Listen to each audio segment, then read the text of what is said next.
Hey everyone, how's it going? My name is Jordan Rell. I think this is working. I'm going live today, so something a little bit different for y'all. And the reason I'm doing that is just because I felt like it. Um, and also because at some point switch to doing, uh, or I intend to actually switch to mainly doing live videos for the purpose of actually doing an intact radio show, which is part of my new organization, which I was going to launch today, but ended up not doing because the meeting I was going to launch it at went over time, and we did not have time to do the full presentation. So I will do it another day, probably next month, although I may launch it here before that. Anyways, for that organization, part of it will be a live radio show in which there will be sort of like a talk radio element where you can actually call in and have a conversation. And so that will be live every day, hopefully, eventually.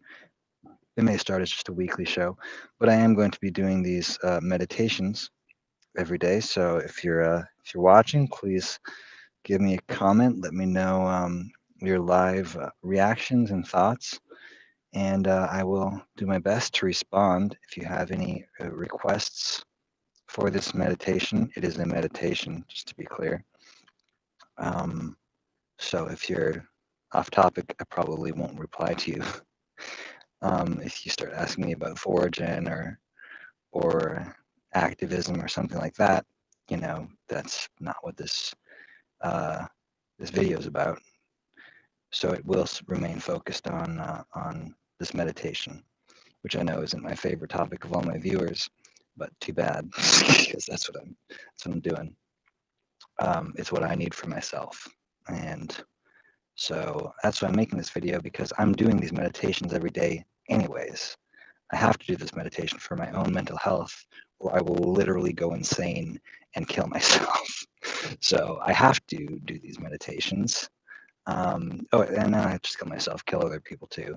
Would be not necessarily a bad thing, but I think some people would think it's bad. So, anyways, to be my best self, I'm doing this meditation, and want to include you all in this meditation for anyone who wants to join and be a part of it. And so that's why I'm doing this, so that you can all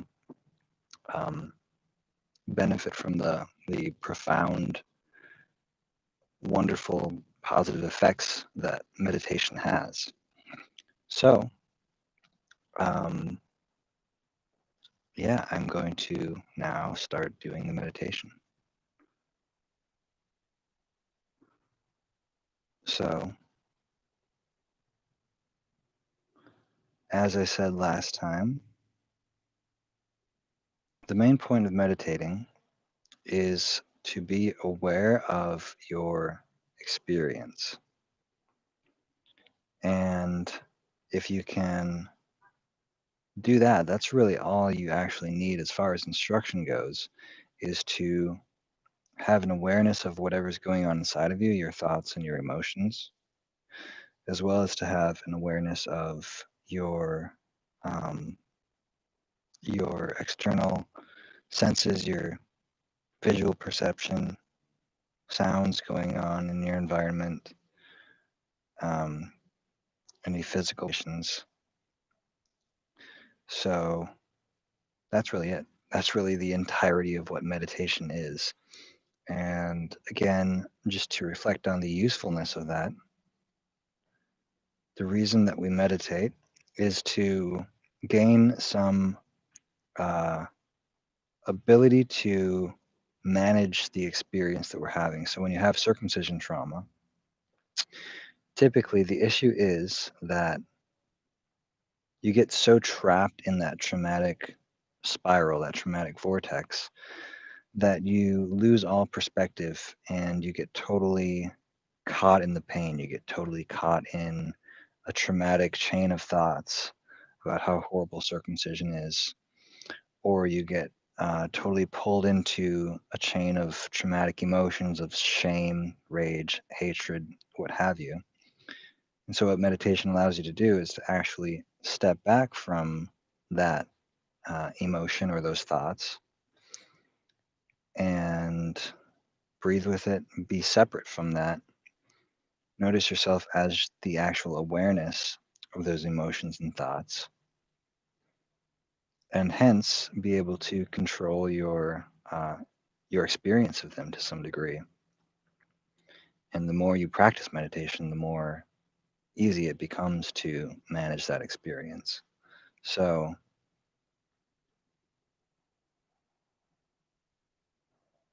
also, the name of this video today is Transforming Circumcision Trauma.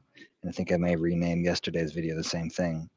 And the reason for that, it's also the name of my book, which will be coming out pretty soon as I have time to edit it, finish editing it. And Transforming Circumcision Trauma is so named because when you're dealing with this trauma, there's a huge amount of energy and a huge amount of emotion and pain and just life force that's trapped inside that trauma. And as long as you are in those traumatic thoughts and in those traumatic emotions, that trauma vortex, all of those emotions are getting sucked more and more into that trauma, into that pain, and getting drained away from you, basically. You're losing all of your, you're losing your life force to that trauma. And so what meditation does and what healing work in general does is to take that energy that's getting sucked into the trauma, and you start to take back your attention, take back your energy from that traumatic spiral and direct it into one way to conceive of this is that there's sort of a healing spiral, and that's what meditation invokes, is a place of actual healing, and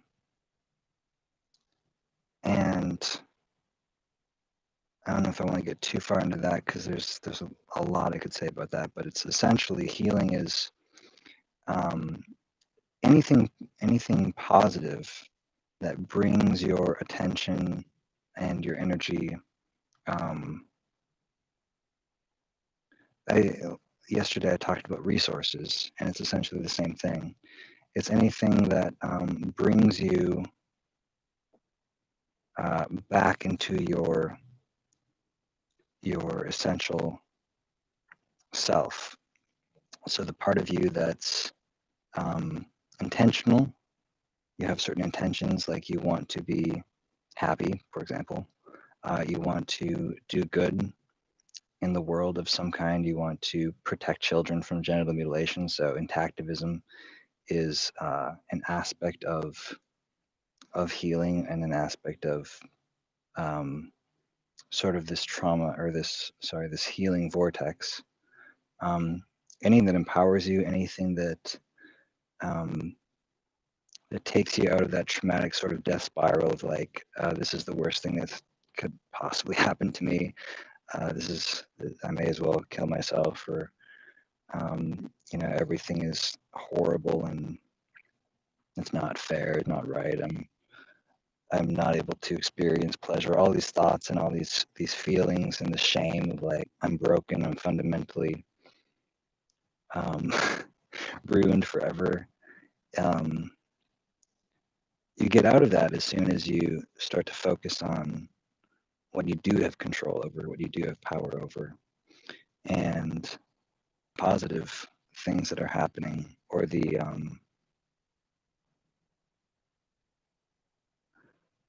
things that bring you into greater consciousness and greater love. Love is perhaps the most fundamental element of it. So meditation is one way of doing that, of bringing this healing vortex in, because it's taking control of your consciousness and bringing your awareness to your breath is one aspect of meditation. So right now, even as you're listening to this, you can just start being aware of your breath, going in and out.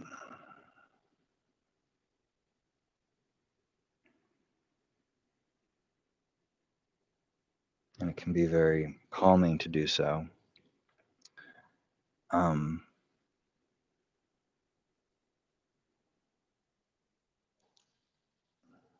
Just noticing that you're breathing,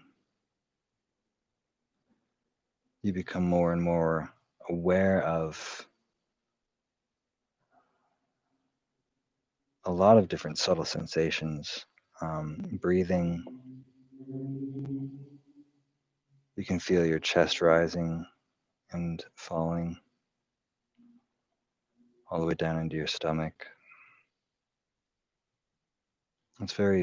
It can be very nice. It's a very gentle, sort of calming experience to feel yourself breathing. So again, the way that this transforms circumcision trauma or heals circumcision trauma is that rather than getting sort of lost in any traumatic experience, when you tune into your breath and become more conscious in that way, you start to take back control of your attention, and your breath can become an anchor and strengthen your ability to direct your attention. So that usually how you would just get sort of caught up and trapped in this traumatic death spiral of thoughts or feelings, you can instead use your breath as an anchor to help get out of that. I got a comment, 2020, have you tried primal screaming? I have tried primal screaming. That can be a resource or a way of getting that emotion out. Yeah, I've had mixed results with it personally, because to me, the more I scream, sometimes I just feel like I need to scream more and more, and then there's like no end to screaming. Like it can feel good in the moment, but then it doesn't. To me, it hasn't really like fully resolved anything. So I'm curious if you have tried that or if you've had success with that. But for me, it hasn't fully solved. I used to do it every day for quite a while, and yeah, it was all right. Can't bash it, but I can't say it totally fixed anything. Um,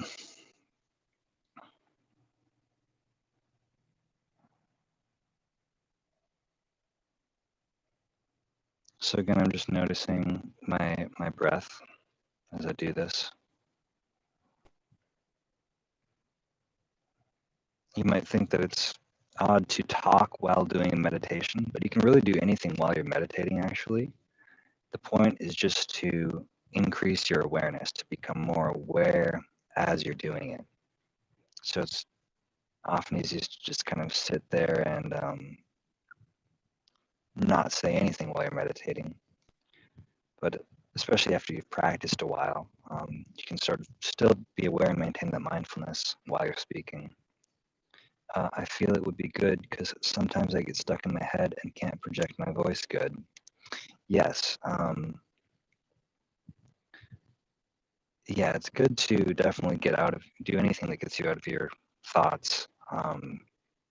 That's a tendency with trauma. You kind of get in these thinking loops that just repeat themselves over and over. And so if you can um, notice the feeling and or express that in some way, non-verbally, certainly, um, it can kind of release that emotion.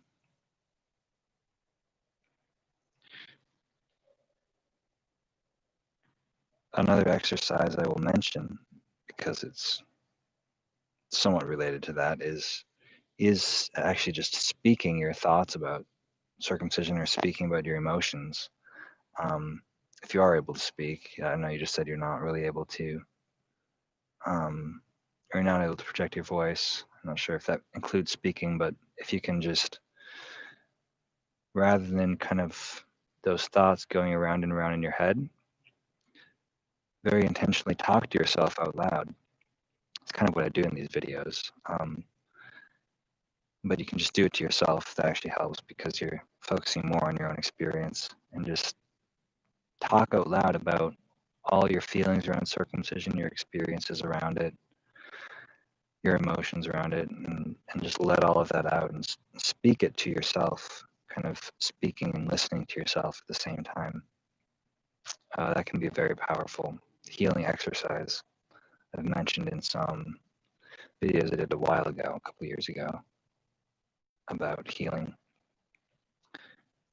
Also in the book, you can do the same thing with writing. It's called writing and speaking is the exercise, because you can do the exact same thing, just writing out your thoughts, if you're more inclined to write. But yeah, any form of expression. Some people also do like art therapy, and to great effect. If you can, especially if you can get in flow and you're very in that artistic expression, that can be another way of letting yourself get into your emotions and kind of let them out a little bit.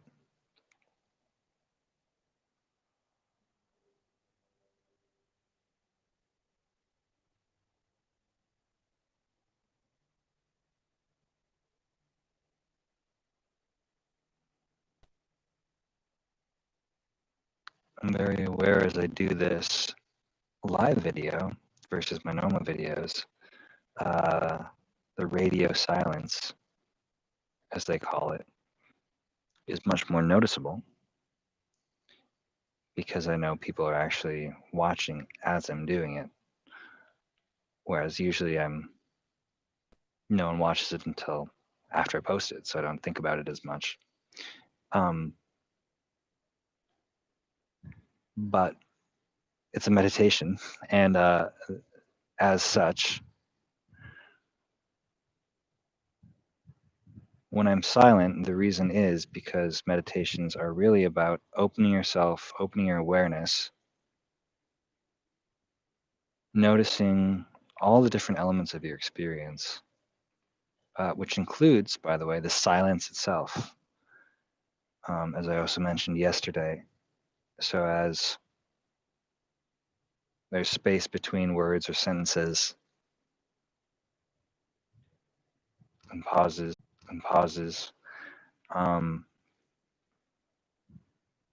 you can just notice that space of silence,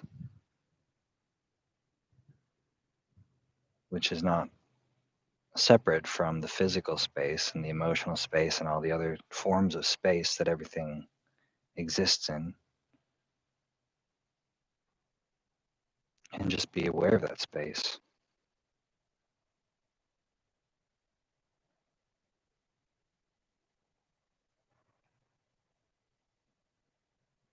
So that's one form of meditation.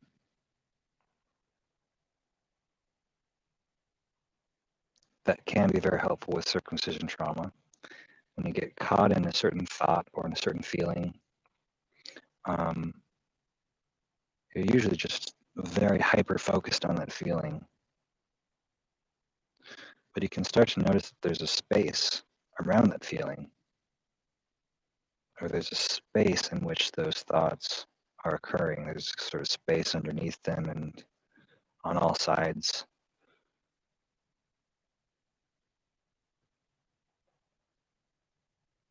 And that space is inherently peaceful. It's just space. It's just open, empty space that everything is existing in.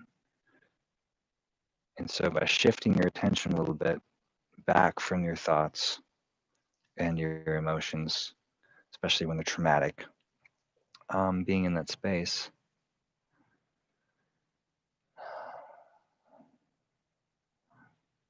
can be really helpful.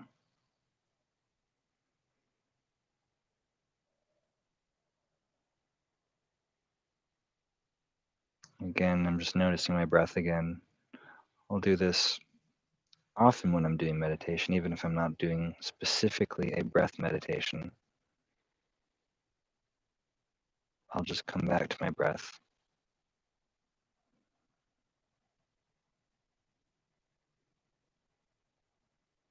Because it's a very good anchor to keep you in the present moment and keep you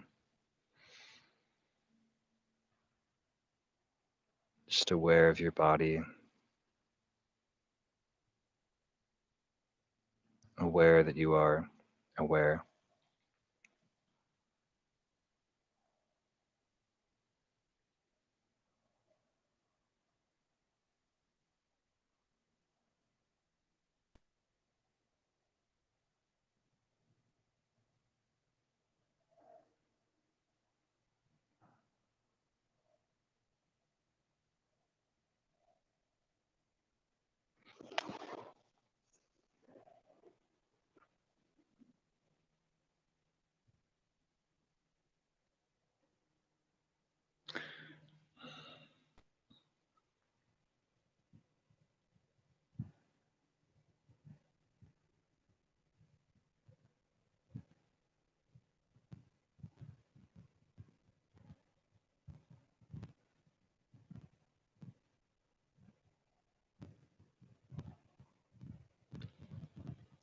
So if thoughts are coming up as you're meditating, it can be really useful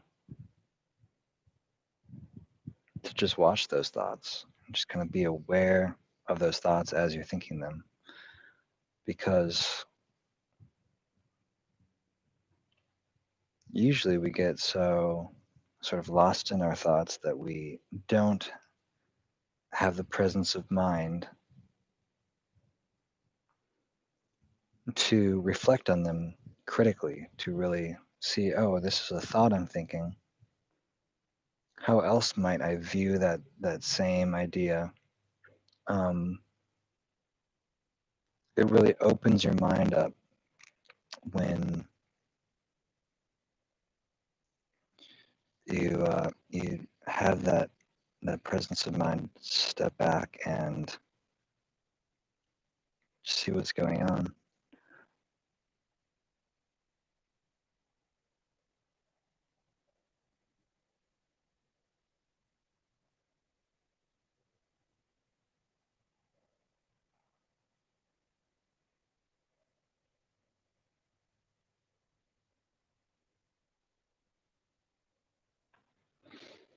And so if anyone wants to share anything that's going on for them, I also would welcome that at any time.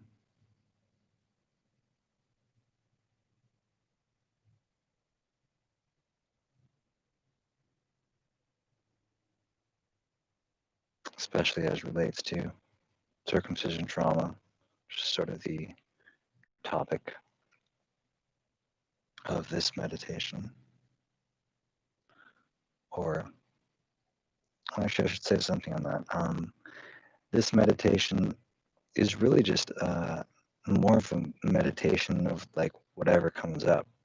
I just happen to know that a lot of people on my channel and myself have a lot of circumcision trauma that tends to come up.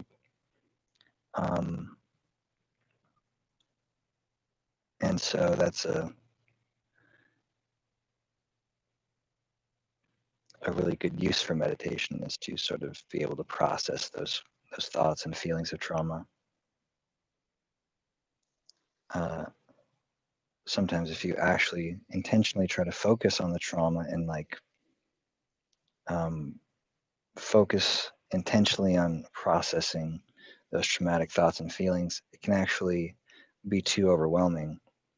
And so just instead doing a meditation where you are aware of whatever comes into your consciousness and just being with that can be a much better practice exercise to start with, because trauma will, inevitably come up. If you're traumatized, it will eventually come into your awareness.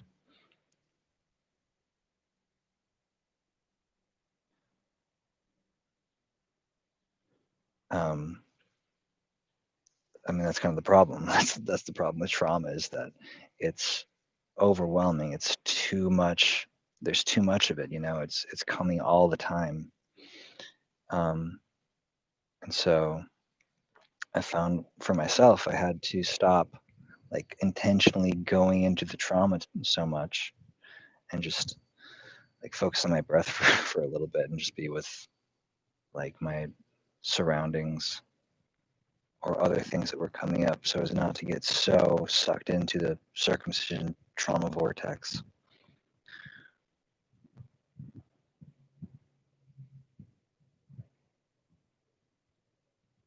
So again, trying to figure this out. My tent setup. I am getting kicked out of my tent, so I will be even more homeless than I am pretty soon, and we'll see what happens then. But I'll probably end up getting some kind of apartment. What do I think of CRISPR? That's a great question, JA2K. I am not going to address it right now because it is not, unfortunately, on this topic of trauma healing, and that is the focus of this video. It's a great question, though. I think CRISPR is great to answer your question.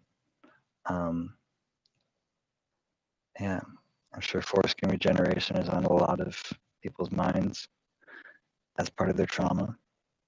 And uh,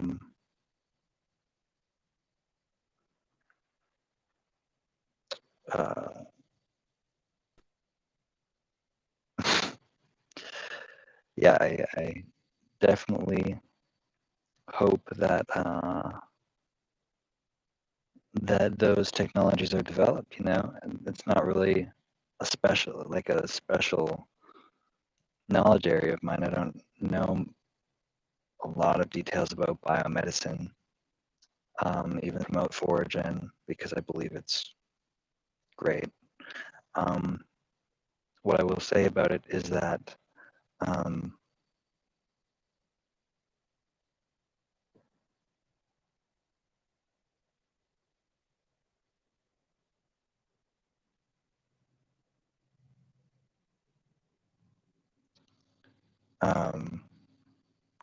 sorry, I'm gonna finish that thought. I got another comment. I'm not used to doing live. I'm learning. Foraging and foreskin regeneration.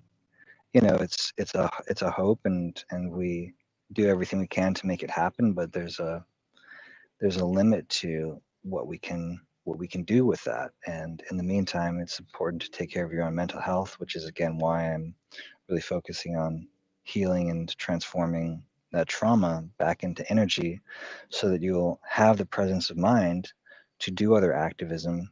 For myself, I can't really be in strong activist unless I'm able to manage my emotions and my trauma. So that's my main thoughts on forced regeneration. It's great, but it's, for me at least, I have to do healing work too. To understand the true horrors of MGM cause otherwise helps cause otherwise it's like a background hum in your life. Oh, helps cause otherwise it's like a background hum in your life. Sorry, I'm trying to understand this comment. Yeah,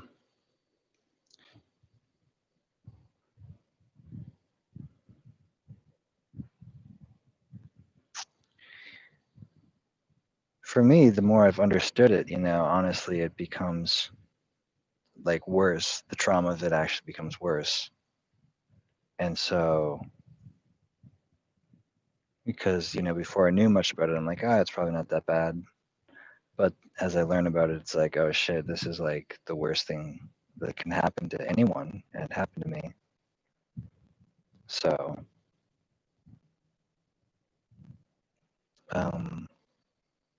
being with that pain and that experience, to me, has been the most important way of healing or of working with it, because, as you say, yeah, it's like a background, and then to work with that background requires that you sort of pay more attention to it, and rather than always trying to push it down, because then it just stays there, it's always still there in the background. You do have to pay attention to it and work with that pain.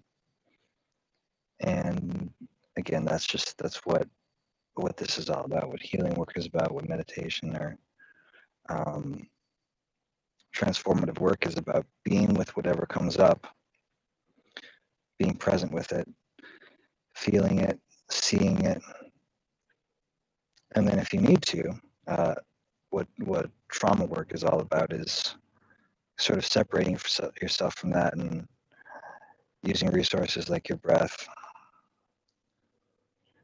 or feeling your contact with the ground and your weight, the weight of your body, just helping ground you, um, or the space that everything's happening in can help you sort of separate from that trauma, from that pull of all that, um, those thoughts and those feelings. JA2K says, I tried stretching and it didn't work too well. I don't think even if I was successful, I would be happy because it's not the same. I don't know, I just feel like I can never have a sex life until it's back.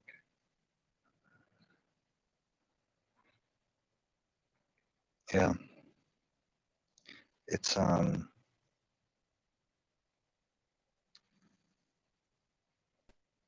it's pretty painful to work with that. What about hypnosis for trauma? Have you tried that? I'm wondering if it could help me. I haven't personally done uh, hypnosis. Um, at least not, yeah, not really for not trauma or hypnotherapy. Um, yeah, stretching. I've been doing foreskin restoration for about 7 years, and it's a slow process. Um, takes a lot of time. It's a lot of work, and I still have like 20 years left to go. So, um, I think it does help to some degree, and so I always encourage people to do it if you can. But um, you're right; it doesn't fix it all the way, which is again why I personally need to do uh, trauma healing work too, which is also takes even more work actually. But it's necessary for me. Yeah, hypnotherapy is great if you want to try it. Let me know how it goes. I just haven't done it myself really.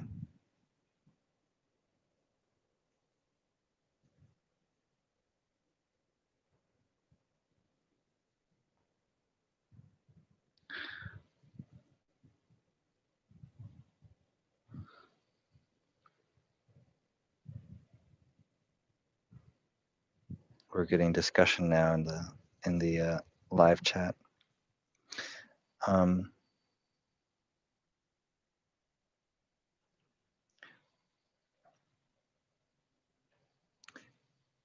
yeah, it's a part of the trauma work too. It's noticing you have certain thoughts. Um,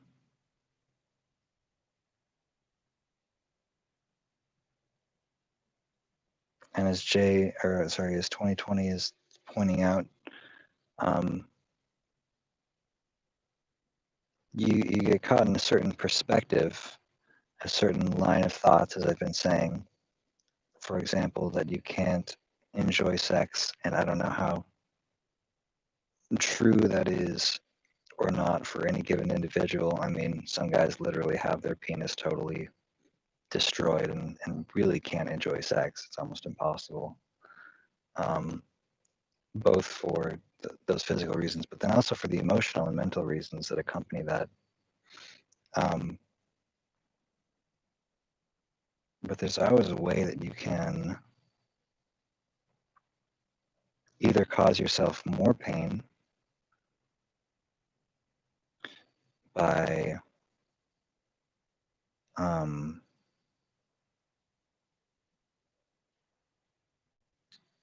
you cause yourself more pain by getting lost in a certain mindset that's really negative and causes you um, to be very pessimistic. And it's kind of like a glass half full thing. It's like you see the most negative elements of it, and so you act in an even more negative way that just makes things even worse. Um,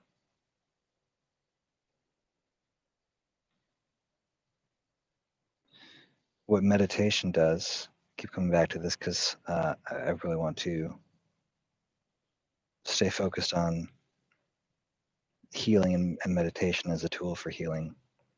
Um, you can see that trauma and that pain and those thoughts and kind of disidentify, see that they're just thoughts in your head, thoughts that you can't enjoy sex. There may be some element of truth to that, but as long as you're in that thought and like just depressed about it and angry about it, and kind of lost in those thoughts and emotions, you can't do anything about it because you're just in that, believing that. So if rather than being lost in those traumatic thoughts and emotions, you can see those occurring, that's what we do in meditation. You're aware of what's going on inside of you. And then by sitting with that, you take a step back and realize you don't necessarily have to believe those thoughts. You could actually think something else. As 2020 just pointed out, you could think of it as it's a challenge, or it's something that you have to, it's like something you have to rise and meet. And so rather than feeling like that challenge is just something you're stuck with and buried under, you can see it as, okay, how can I find ways to enjoy sex more? Because there's always something you can do to enjoy sex more. There's always something you can do to um, improve your emotional healing or improve other elements of your life. Um, there's a lot of different directions you can go depending on your specific situation and your specific strengths. Uh,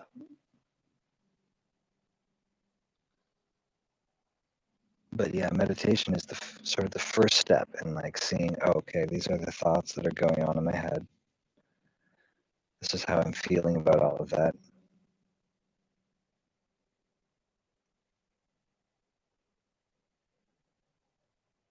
And can I just take a step back and like sit for a minute and see that, oh, these are thoughts. It's not necessarily reality, or it's not the only way of seeing things. It's not the only way of feeling about it. And also in this moment, I'm breathing.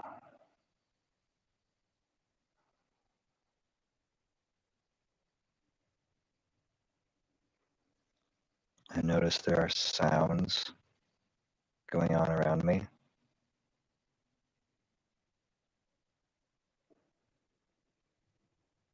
I can see a lot of things in my visual field.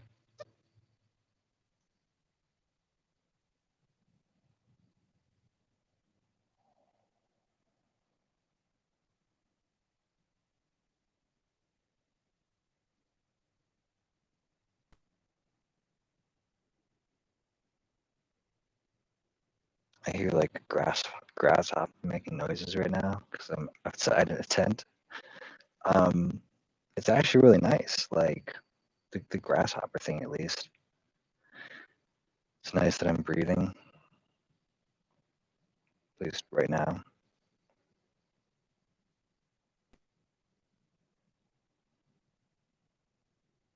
You know, just appreciating those simple things and the power you have to direct your attention to different things is one small step over having a little bit more control over your life and of appreciating the small, simple things that can actually make life a lot better. Um,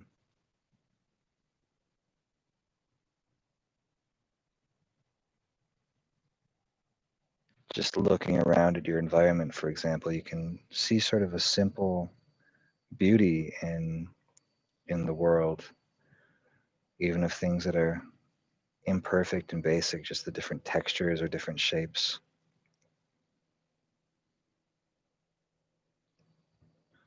different colors. You usually don't notice all of these things,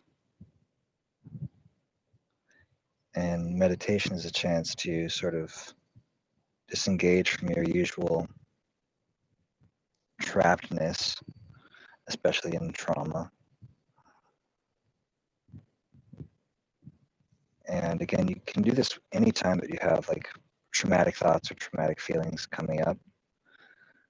If you can remember, or when you remember, say, oh, wait, there's something I could do. I could take my focus away from that for a minute at least and just see what else I notice.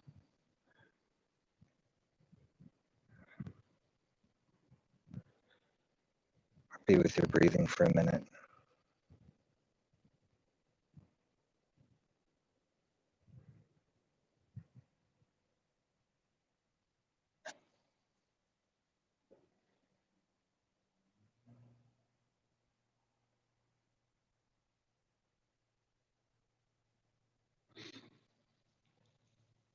JATK says, I think it would give me some happiness to see people able to sue the medical industry or states that have funded and supported, now admitting that it's cosmetic and no longer fund in 35 states.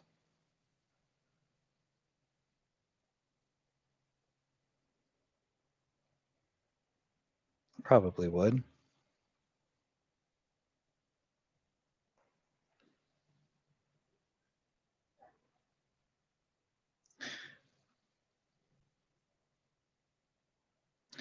Yeah, that's definitely a huge element of the trauma. Um, a lot of people don't realize this or think about this, but there's the physical level of losing your foreskin. There's the fact that it's a violent act. There's the fact that it's your parents and they're like doing this to you, or the doctor, the medical system. But then there's also this social element of this, like the whole society is set up to continue promoting this horrible, torturous practice. And there's no social justice for it, and that's in itself an aspect of trauma that's really real. So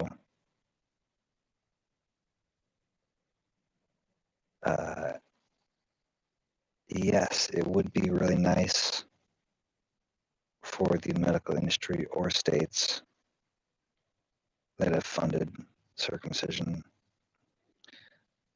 genital mutilation, um,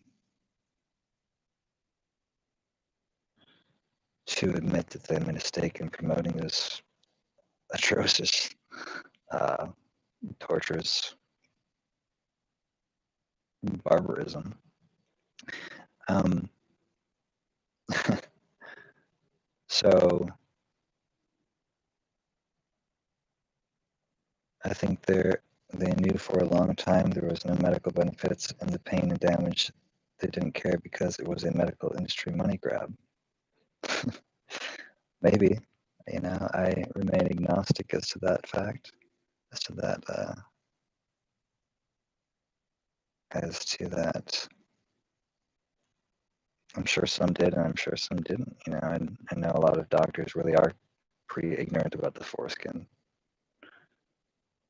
I would say probably most. I don't think most really get it. I think it's a pretty serious brainwashing that they go through. But I could be wrong. What I will say about that is whenever you have any thought that's going through your head,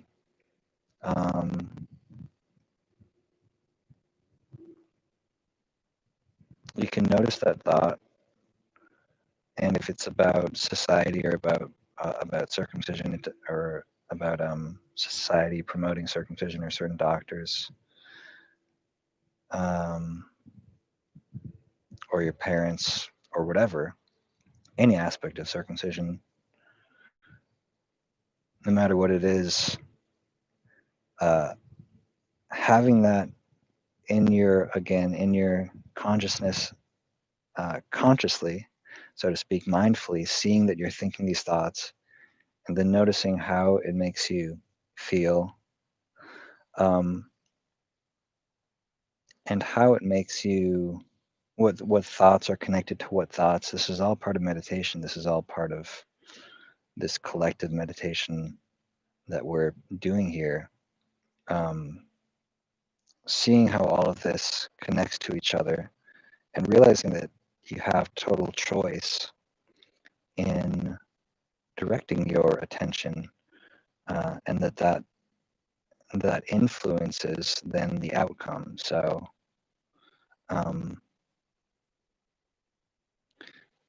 I personally don't really choose to focus too much on, at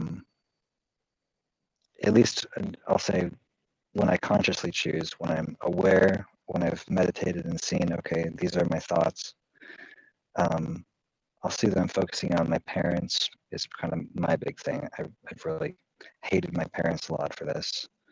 And then I realize I don't actually want to focus on that. That's not helping me in any way. I'm not becoming a better person. I'm not helping anyone out of circumcision because of those thoughts or that way of being angry at my parents. It's just making me miserable. So when I notice that,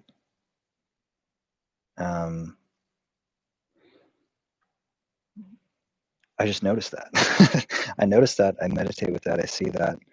And as I sit with it,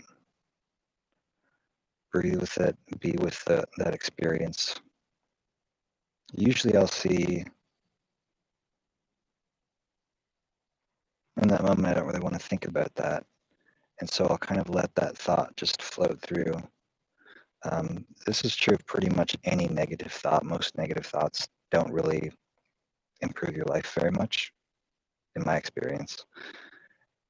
They make me miserable, and they kind of don't help me do anything. So I'll just let that go through, be with that feeling. The feeling kind of gradually fades. And then again, I just notice what's going on around me. Usually after a feeling, especially a negative feeling, is moved through, I'll feel a lot more peaceful and energized, actually.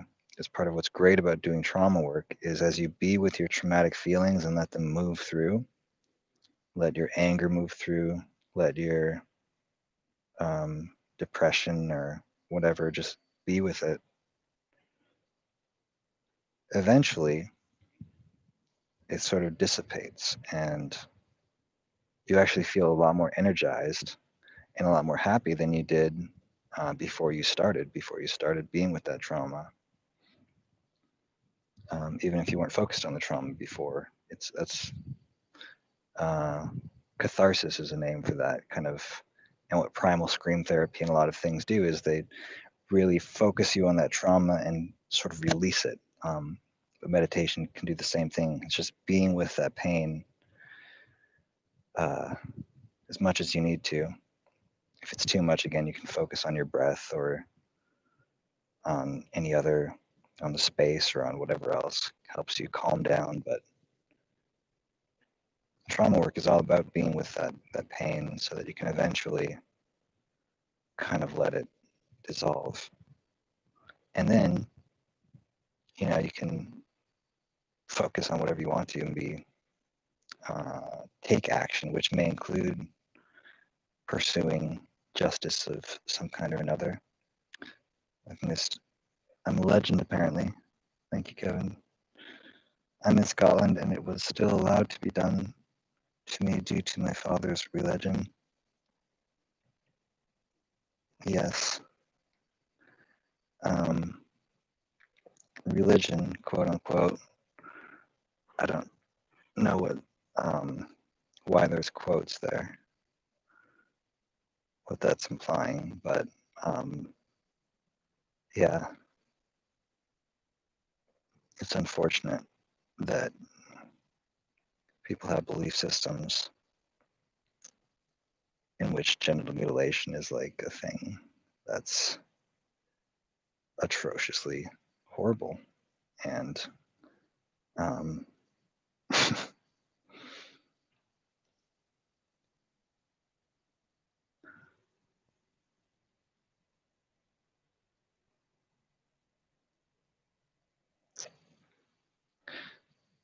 JA2K says, I have had people justify circumcision because they didn't want to clean their baby, not knowing the anatomy of the human body. Right, again, pretty ridiculous reasons. Yeah, it's unfortunate. And,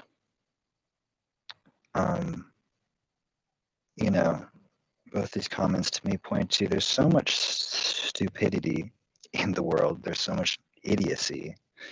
I can never, ever, in all my years, if I spent an eternity, I don't think I could wrap my mind around how it's like, oh yeah, I'm going to cut off part of my son's dick. I think that's a good idea.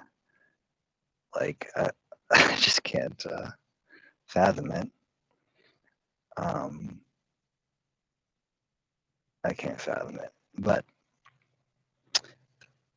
that's why I try to focus again, see all this anger and this rage. I have thoughts about all of these things quite a lot. And it's like, okay, be with that, let it come in, come through. And it's like, okay, what do I have to actually do to actually end this? It's got to be a much, much bigger scale than, trying to talk to one person one-on-one, because people are stupid. You have to create organizations and organize massive, massive numbers of people on a scale of millions in order to create an sea change in society that basically through some institutions or technologies addresses large scale change. So again, that's why I do this meditation and see like, okay, this is really stupid, but then take that energy back, be with that pain, be with all these annoying justifications and things people are saying. Just kind of see that, and I don't want to say let it go, because meditation is not really about like doing something, even letting something go. It's just letting it move through. If you be with your thoughts, be with your feelings, it all naturally just moves and eventually disappears back into space. And space, when you can just be open space, just kind of being with your breath, that's when the best creativity comes, and the best ideas and the best insights is when you can get really still. All of the best intactivists I know, literally all of them, I won't say myself because that would be conceited.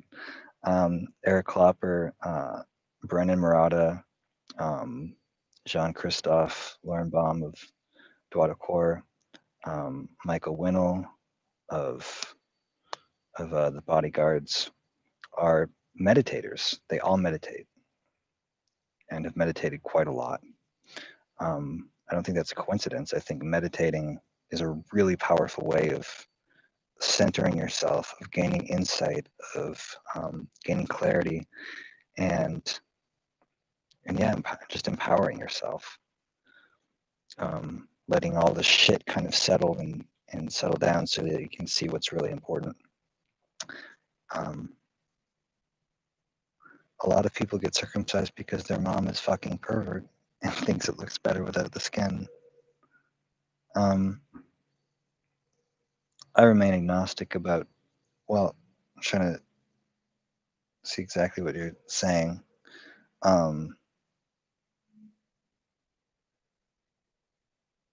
If you're talking about pervert, that you're doing it to a child, then yes. If someone prefers some weird mutilation or has some weird fetish, I actually think that's great. I think fetishes are beautiful and wonderful and amazing, and I support fetishes of all types. I don't support pedophilia or mutilating children, but that's a very separate issue. If you prefer circumcised dicks, like, all the power to you in the world. I have no preference about that, and I want to make that really clear. I think that's super important. But if you're saying it's perverted to do that to institute your preferences on a child, then yes, that's fucked up. JA2K at 2020, that sucks, man. I wish a lot I was born in a country where it wasn't done. I hate it. I feel like a eunuch. I think we've all felt that. I forgive him because it was done to him. The cycle stops with me. Yes. Yeah, that's what awareness enables. Seeing the horror of it and taking a stand against it requires a certain level of maturity and of consciousness. So, again, all the reason to meditate. Meditation is a way of raising your consciousness and stepping back from your own ego, which can get trapped in certain ways of thinking or certain smallness, sort of trapped in your own little world and not aware that there's like this whole universe outside of you.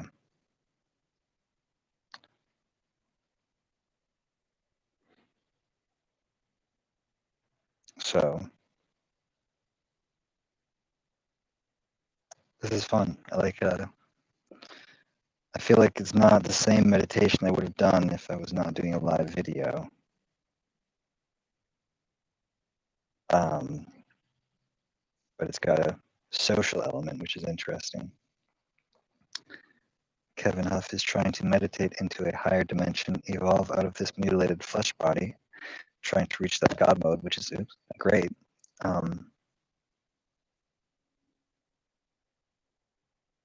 Fine Diamond, me too. Also ending with you, great. Yeah, that's also an option for sure. A lot of the great enlightened sages from all time have given up sex completely and are literally the happiest people in the history of the universe. They've studied monks who have meditated like 10,000 hours, and they look at their brains, and the part of their brain that would indicate that they're happy is activated like completely off the charts. Like they're like happier than like anyone in like that they've ever studied at all. And the reports confirm that they're completely free of suffering, right? That's what meditation is for Buddhists all about. Just completely ending your suffering. So power to you, You're welcome, Fine Diamond. Thank you. It's truly, truly the best thing you can do is to not mutilate your children's genitals. Like I can't think of anything better than that. Um, but yeah, absolutely. I mean, you can meditate, literally bring yourself into a state of bliss uh, forever, just permanently. If you do enough it takes a lot of meditation to get to that state, but that's totally possible and useful in some ways, at least. I think it can also become its own trap. You know, if a lot of Buddhists don't really do much in the world because they're just meditating all day. At least Buddhist monks, but yeah, it's certainly and most of them are celibate. I think monk kind of implies celibate, that you don't have sex, but they're literally in bliss, um, like most of the time, if they've been doing it for long enough, at least. Anyways, yeah, this meditation is more about um, using this insofar as you need to heal trauma. So that's why what I'm advocating. Um, which I think varies from person to person. Even just doing a little bit of meditation a day can be really powerful, just being with your breath.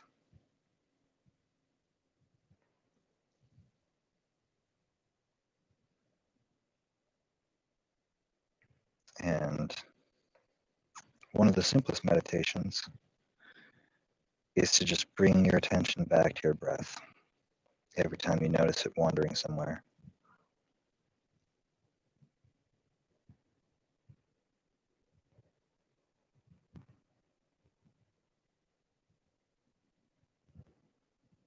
And that's it. That's literally the whole meditation. Just bring your attention back to your breath.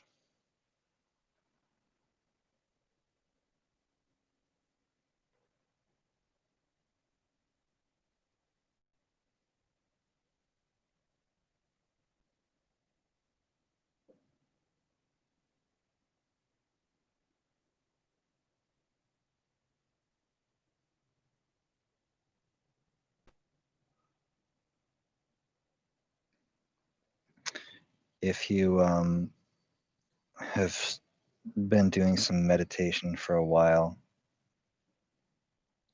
and notice yourself just like, okay, I'm uh, I'm bored with meditating and I want to do more trauma healing work, you can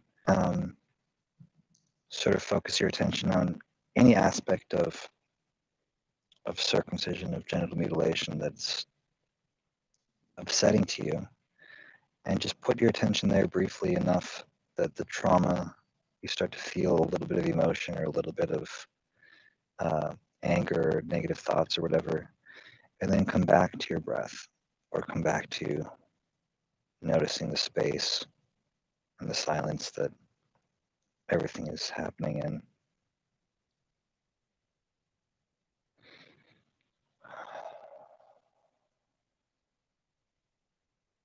Just noticing your surroundings and just allow that to sort of calm you down, just being aware of what's around you,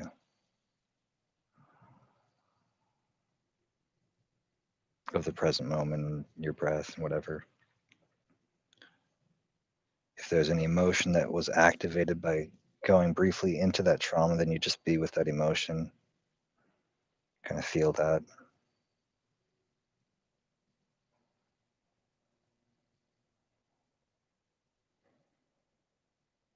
And notice if it will eventually start. You might have to do this for a few minutes, but your emotions start to shift. And eventually they start to fade and dissipate.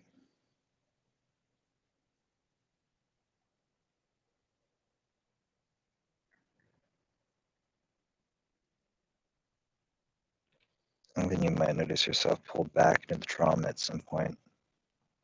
And if you want, you can you can go back and forth into the trauma and out of the trauma. This is what a lot of different trauma healing modalities are all about, is going into that trauma just enough to activate an emotion or a little bit of the trauma vortex, those thoughts and those feelings, images that you might see associated with it, and then pulling yourself back into somewhere where you have more control, just being with your breath feels more calming and peaceful, or just feeling the weight of your body in the chair or wherever you're contacting the ground, just feeling that groundedness.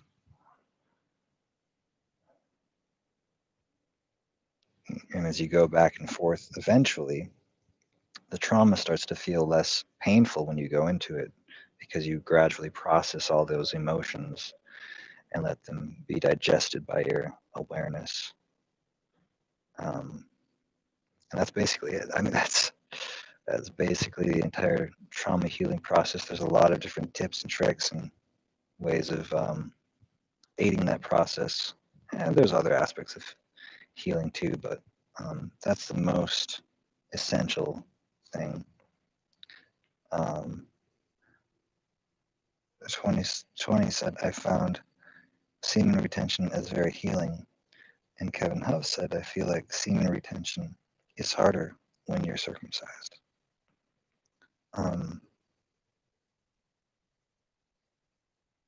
Semen retention is like when you don't come, right? Like no fap. I don't actually. Shows how in tune I am.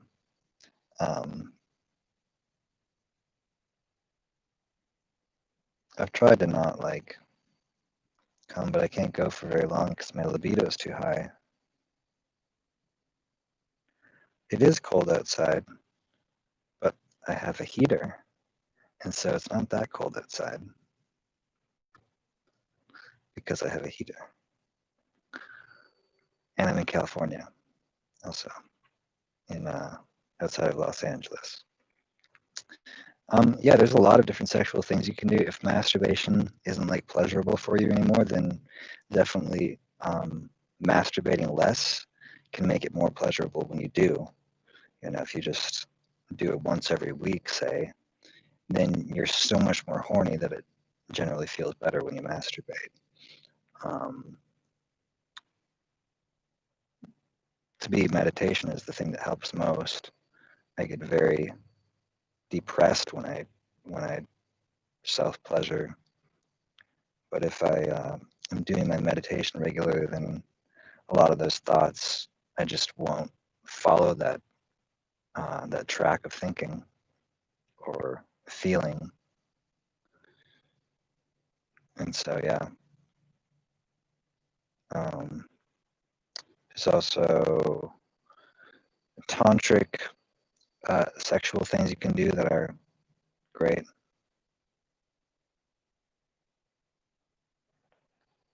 I'm not even meaning in terms of pleasure, but energy.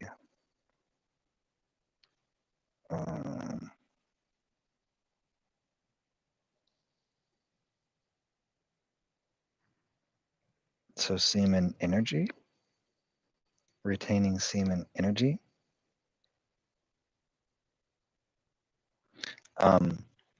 Yeah, there's certain tantric sexual things you can do where you, as you're masturbating, you use your PC muscles, which is Kegel exercises. So like holding in your pee, and you sort of circulate that energy and pull in your dick muscles and pull that energy up into your body, and you can feel a lot of pleasure. You can actually have a full body orgasm, even if you don't have a foreskin. Or I mean, I've done this actually without even touching my genitals. You can use breath. It's called breath and energy orgasms, and you can have many minute long full body orgasms just by breathing and feeling your energy moving through your body. So your whole body vibrates. um, with like ecstasy. So it's a lot of work um, to do it. It can take like an hour or two, in my experience. But there's a lot of things like that, different sexual techniques that can really increase your pleasure and your experience of pleasure if you're interested. Um, I know one intactivist, Destin Garrick, who did Students for Genital Autonomy, and he was sort of this erotic rock star. I think he actually did sexual studies, and now he's like a erotic coach. But he had like a long career of like all these different crazy sexual things that he did to explore sexuality, and that's how he healed from circumcision trauma. Was going through all that. It's 1/11/11. 11/11 is a magical time. You can wish for anything and it will happen. I wish for healing for all men who so desire it, healing and transformation of their circumcision trauma. Um, so you can heal yourself through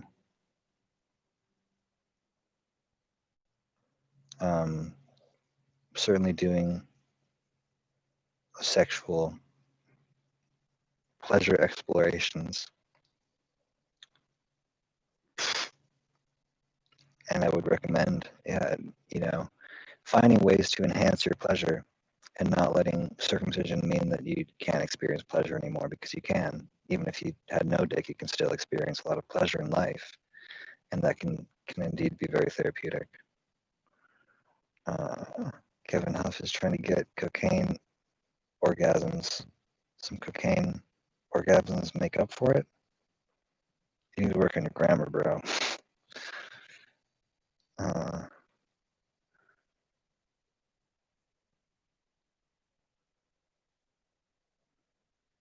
I'm trying to get some cocaine orgasms make up for it. Yeah, cocaine is. I wouldn't recommend cocaine unless you have shrooms too. Magic mushrooms, and cocaine together are a really great combination. Very healing. I'm just kidding, obviously. Mdma therapy, however, is a like actual thing that they're doing right now, which I would highly recommend. I actually know someone who does that professionally. I think it costs a lot of money, but if you want me to hook you up, I will hook you up with her. Mdma ecstasy opens up your mind and makes it so that you can. It's in a way the same thing that mindfulness does, except for it's like just like really quick and really, really powerful, because you can go towards your experience and be totally open to everything. Whereas usually with trauma, you kind of shut down and become depressive and trapped in certain trauma patterns, ways of thinking, the trauma vortex. Mdma therapy allows you to just blast out all of your normal patterns and come from a totally open heart, uh, open mindset, and work with your trauma in a way that you normally could not. But meditation does that in a much more gradual, kind of slow way, opens up your mind, allows you to start to shift some of your thoughts and emotions and let them move through you and release.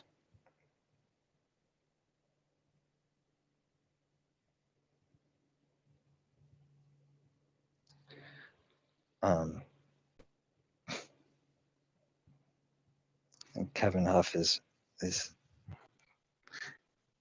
distracting this discussion a little bit. Having a girlfriend is great. I talk about that in my book about relational healing, because certainly, and having someone who can be with you and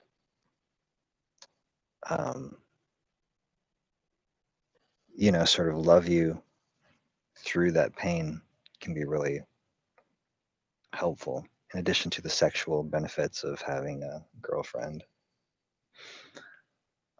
or boyfriend, if that's your thing, or intersex friend, or gender non-binary friend, or trans friend, or, and then I'm forgetting something. Someone's gonna kill me in my sleep for not being up to date enough in my social justice. I apologize in advance.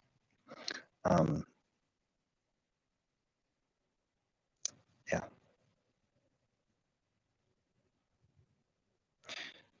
So I noticed myself sort of rambling a little bit, and that's what your mind does when you meditate, actually. So it's good.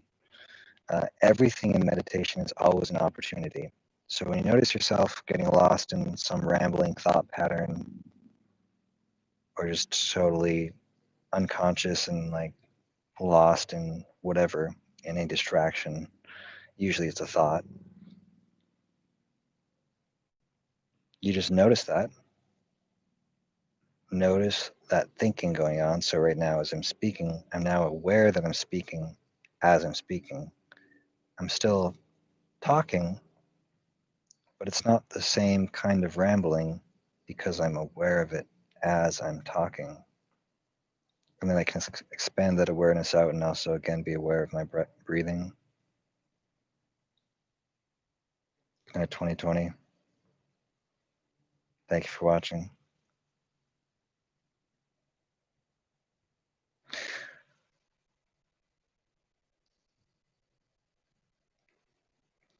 And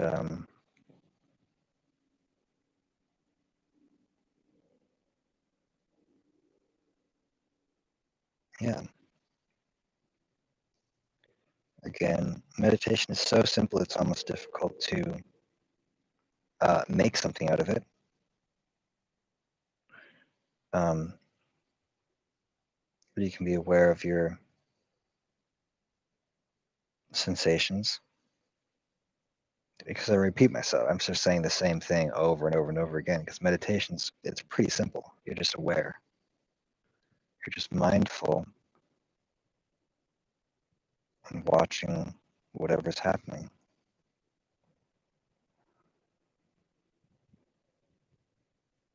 mindfully.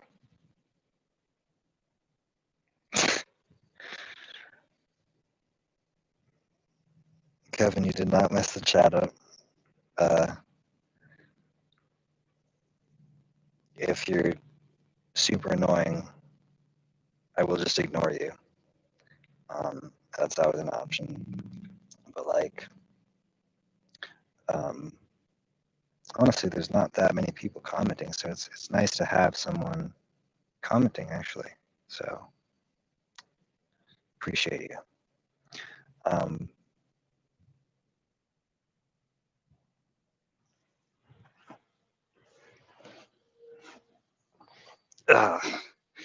it's hard to stay comfortable in a tent. Um,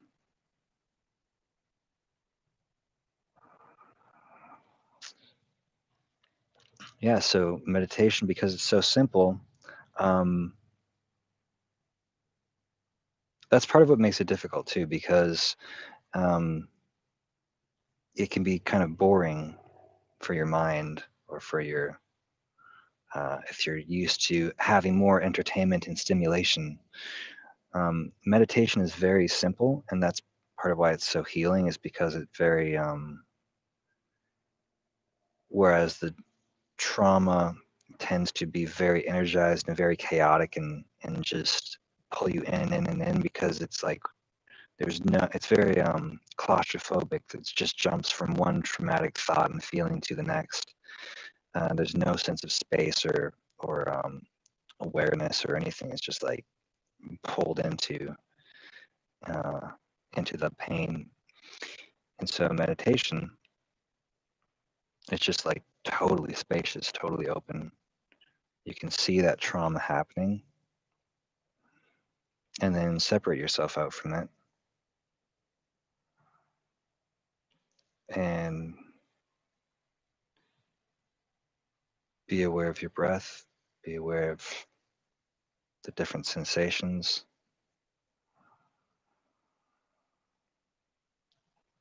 your visual sensations, your body sensations.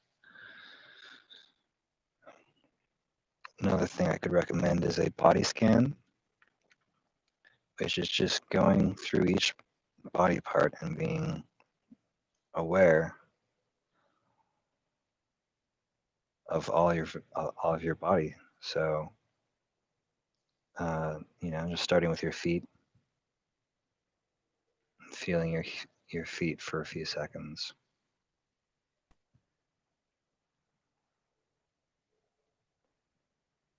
Just noticing that you have feet. You usually don't think about it.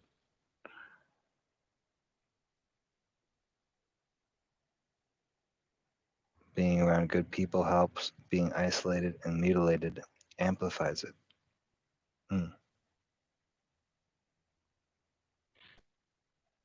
Definitely being around good people helps, depending on how you define good, I guess. Isolated, if you can learn to manage your experience when you're alone, it is possible, I will say, to learn to bring yourself to be more centered and calm. And that's kind of what this is about, is learning to do that. Cannabis for meditation, yes. Depending on how you react to cannabis. For me, it kind of distracts me, and also I've had some really bad bodily reactions to cannabis, so I've had issues with it at times. But it can be good. It can improve your mood because of the euphoric effects. It can open your mind up a little bit.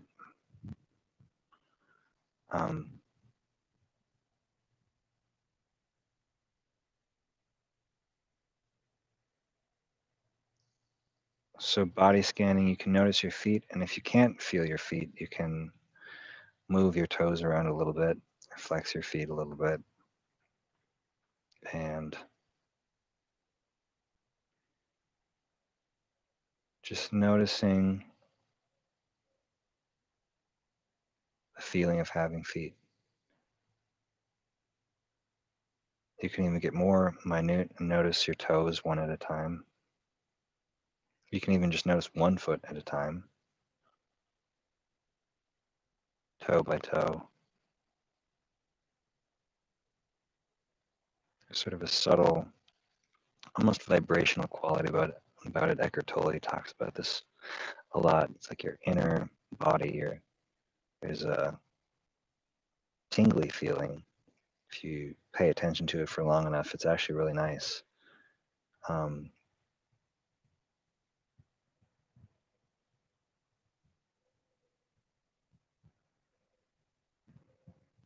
then you can feel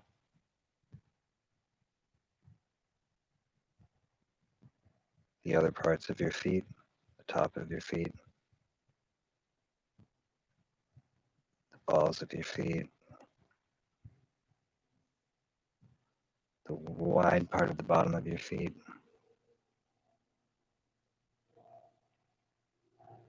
and your heels.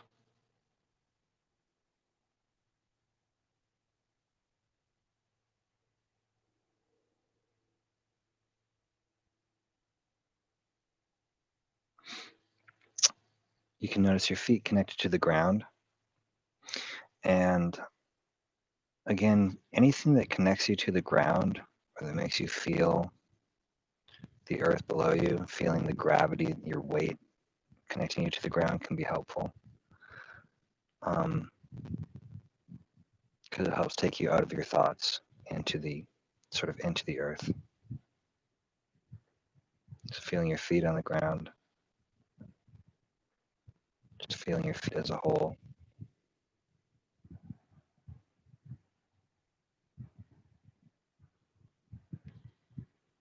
And then you can move on to your shins and your calves. I don't know if I'm going to do this whole thing right now. I might do some more of it, but basically you just keep on doing the same body.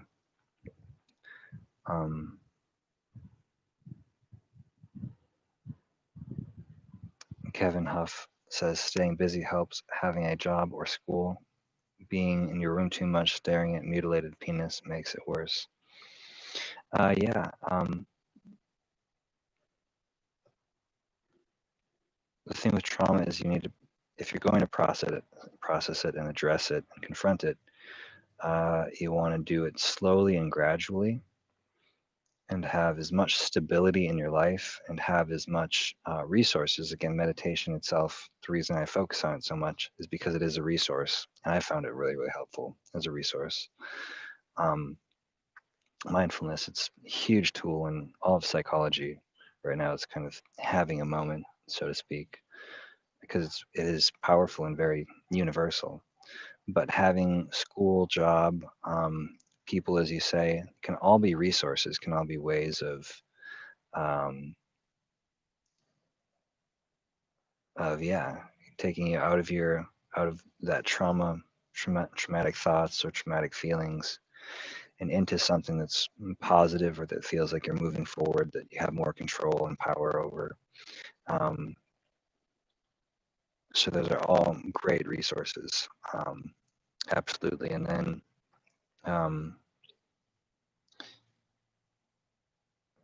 when you feel ready, if you feel ready and if you feel so inclined, trauma work is then addressing that trauma, but in a very gradual way.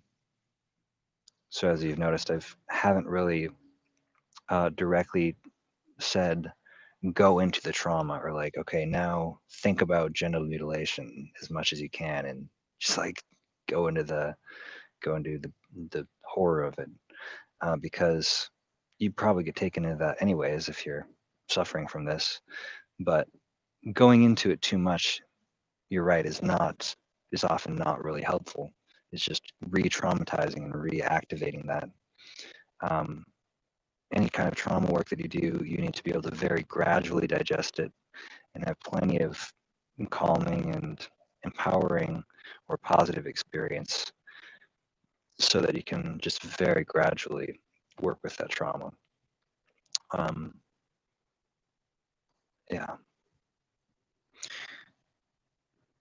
So if you want, you can now feel into your calves, your shins. Again, if you sometimes it's hard to feel into your body if you aren't in the habit of doing it. So you can kind of flex your muscles a little bit to get a feeling that they're there.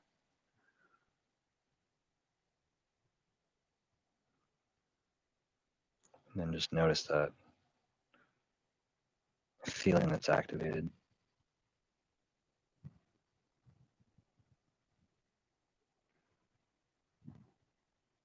You can notice your knees are there, front of your knees, back of your knees,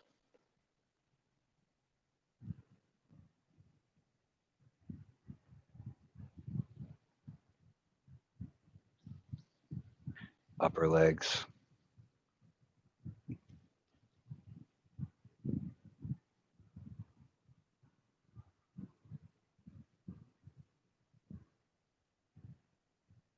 front and back of your upper legs, sides.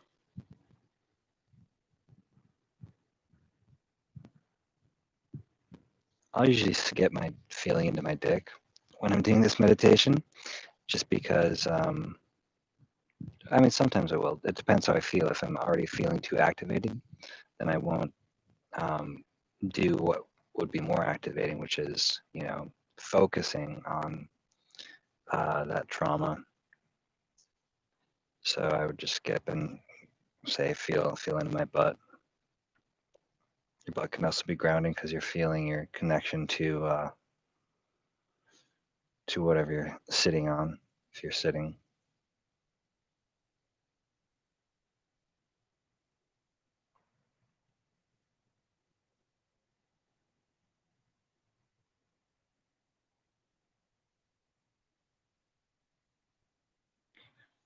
Feeling your stomach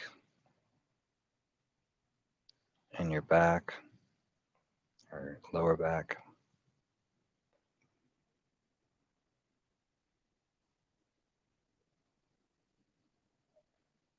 Notice anything else that comes through your mind as you do this. I notice I'm kind of moving from side to side.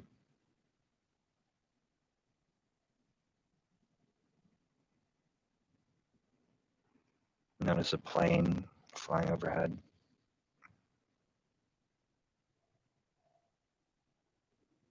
Notice my sternum, my chest.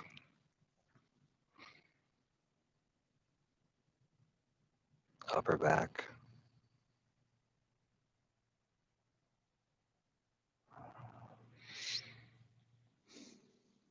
I just feel that I'm breathing again.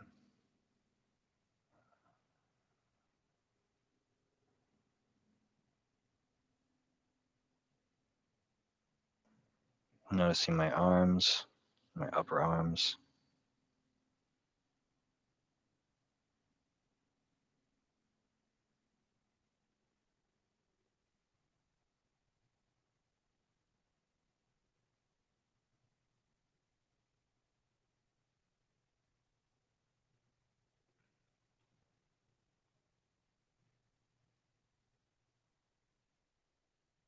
Feeling my, what do you call these things? Forearms and hands. If any thoughts come through, you can notice those thoughts.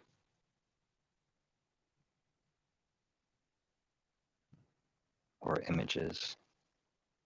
Or feelings. Just in the same way that you notice the feeling of your body. There's no judgment or no need to change it in any way. Just notice those thoughts or feelings coming through. Be aware of them. So again, feeling your hands. Often your hands are one of the places where you can feel the most. Because we have so much nerve receptivity in our hands.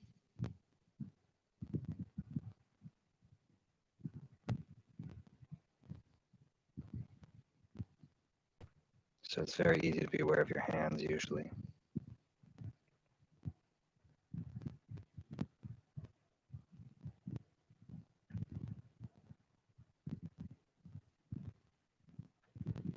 Feel your neck.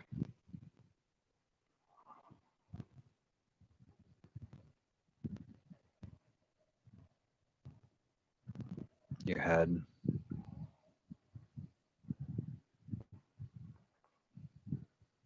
Your face.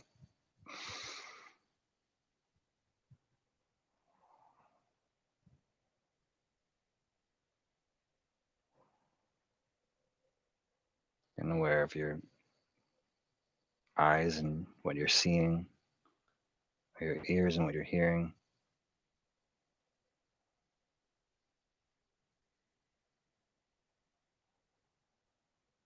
And then you can be aware of all of those sensations in your body that I just went through. At the same time,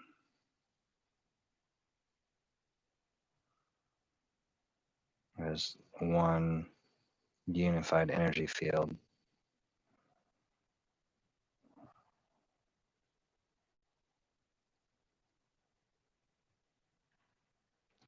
And that can be really nice, just doing like a whole body meditation.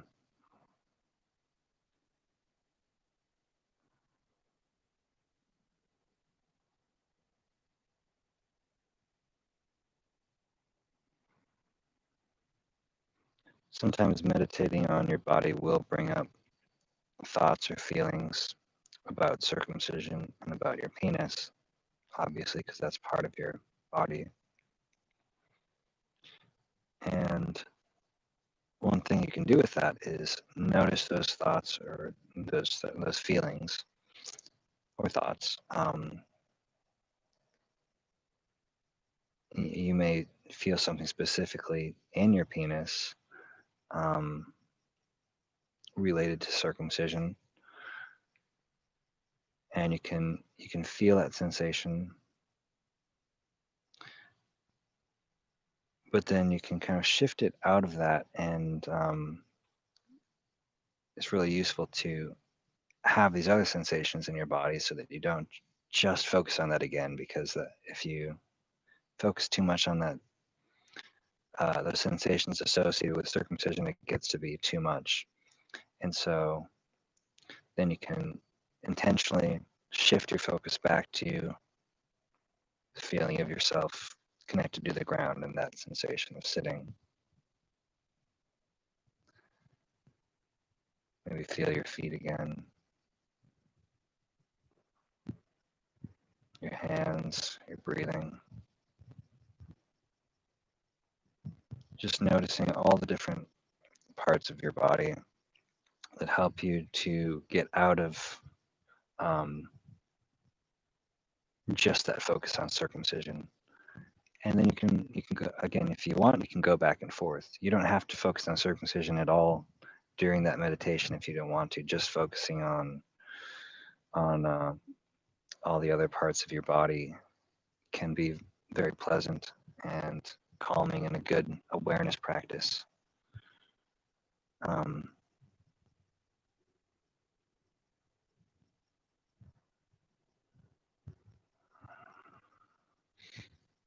Can be very, very calming.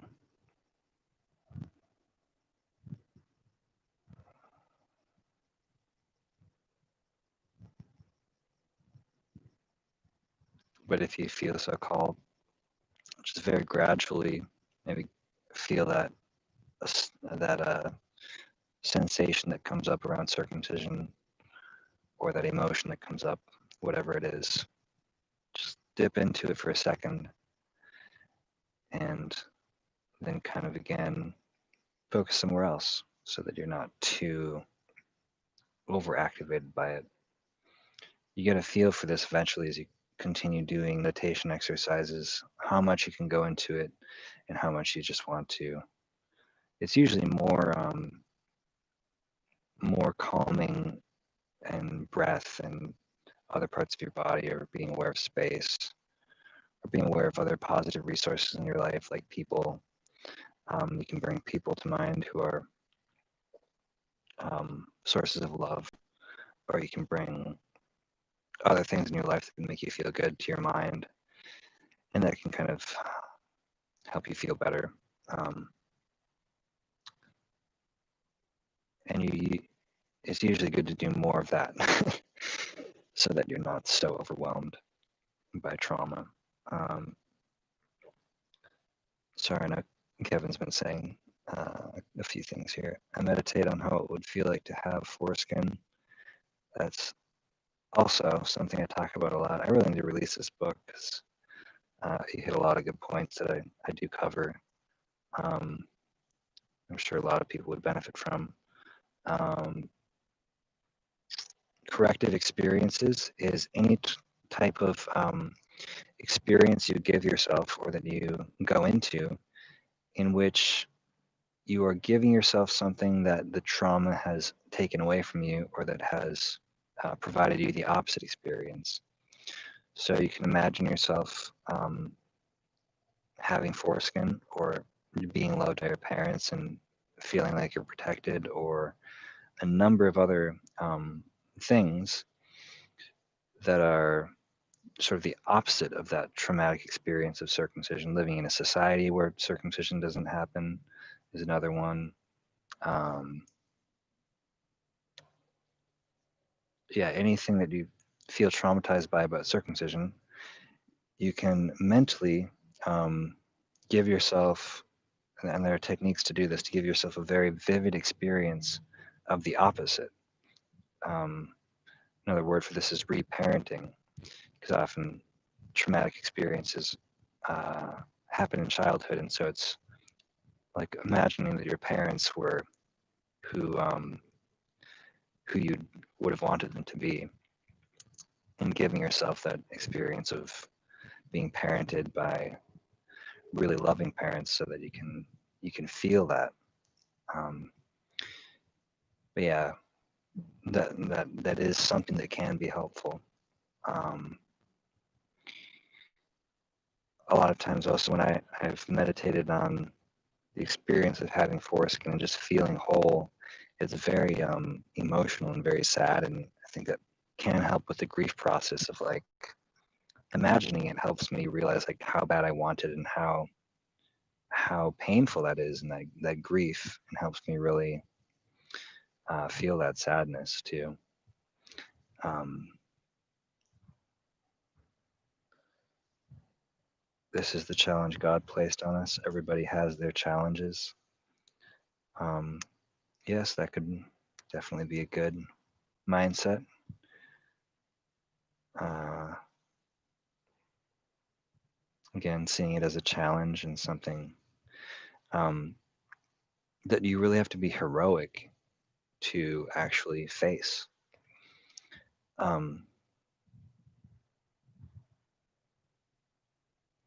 Yeah, it's much more empowering than feeling yourself as a victim of it.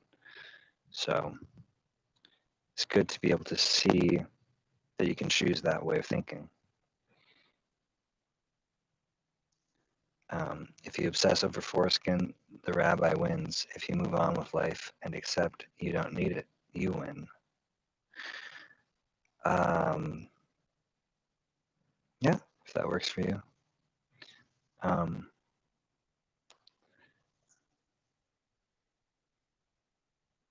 I think that if you obsess over it, then do it in a way that's empowering. I think people like my friend Brendan Murata might be accused of being obsessed over it. He made a documentary and he wrote a book on activism, and now he's writing another book on critical theory and circumcision. He might be accused of being obsessed with it.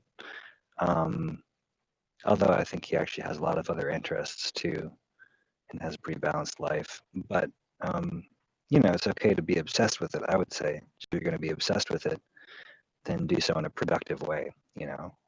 Focus on what can you actually do that's like empowering or that makes you feel good, like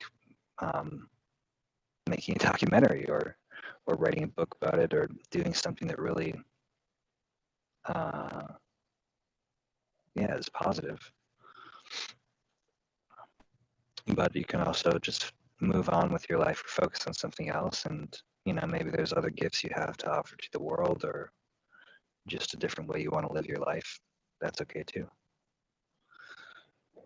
That's your decision.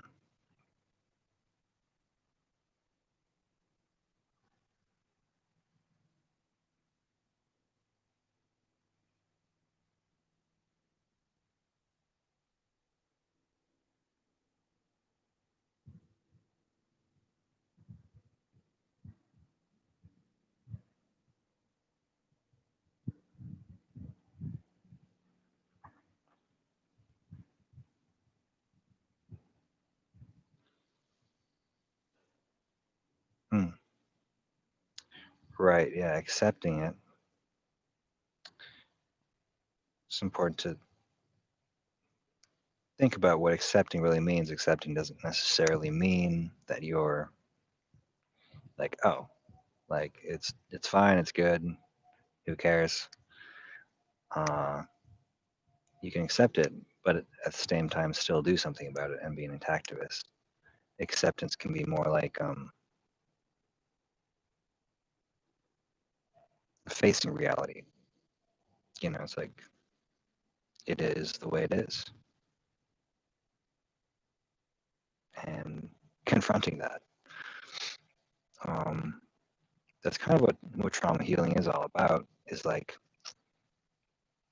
okay, this thing happened. It's here. So you have to face that and be able to be with that experience, and accept it, but then still also um, live your life at the same time.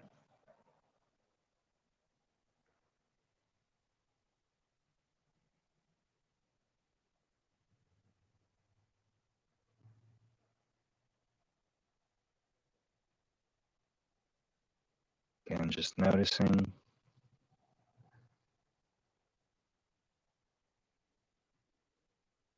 awareness.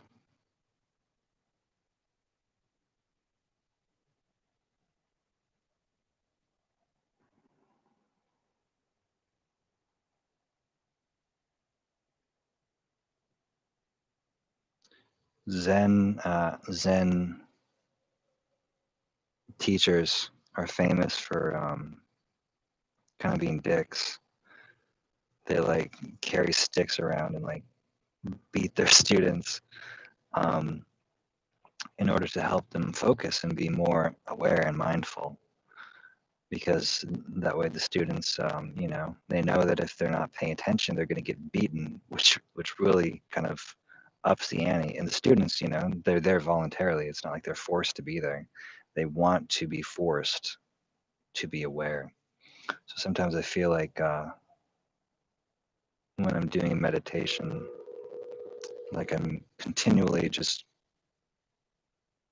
kind of broken record, like just pulling back. Okay, keep on being aware, being what's going on. Are you aware of your breath? Are you aware of my voice? Are you aware of what you're seeing? Are you aware of space that it's all happening in?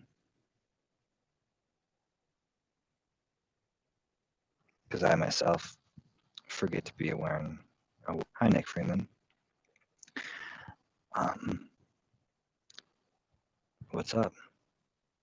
Namaste to you too.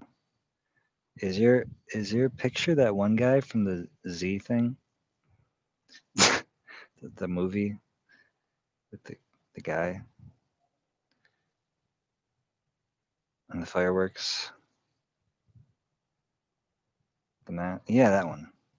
V, not Z. V. It's a good movie.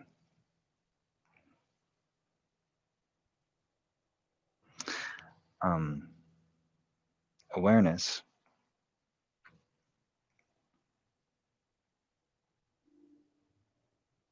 Awareness, awareness, awareness.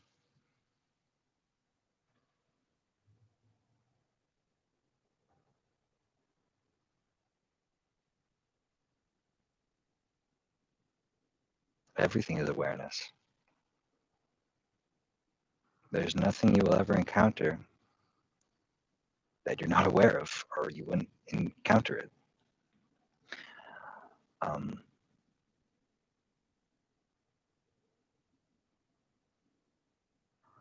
So think about that.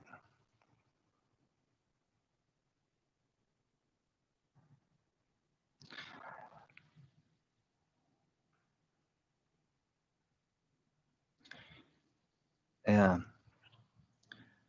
The way I first learned about awareness was actually not through meditation. I only did that after a number of years. I first learned about it through Eckhart Tolle's book, The Power of Now, which talks about just being present. And you can do that literally any time in your life.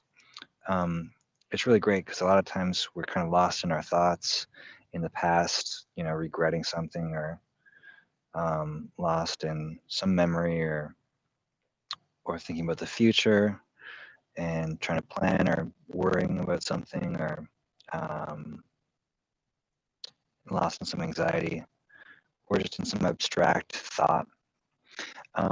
But with presence, you can really be in your experience and living your life fully. And so that's meditation is a way of sort of shutting out all distractions so you can practice that.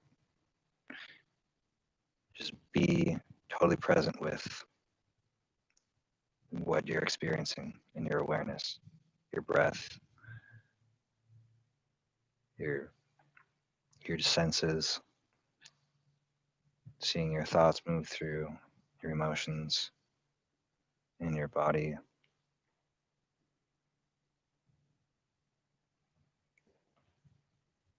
That's great, Nick. Being aware of your breath. It's classic meditation.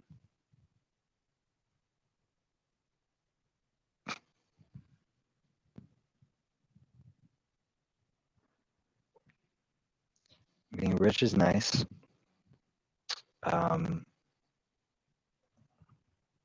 Yeah.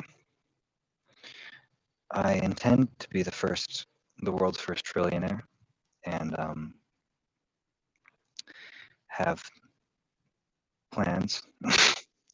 But I don't think money is the root of happiness. It's nice not being homeless, I'm sure, from what I remember.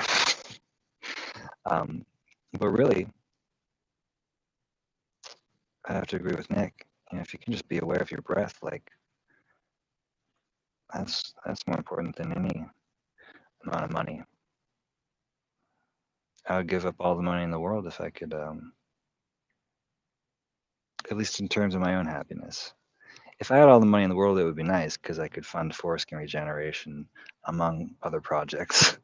But as far as my own happiness goes, I'd rather just be aware of my breath. If I could remember to do that, it's an infinite source of peace and calmness and stability.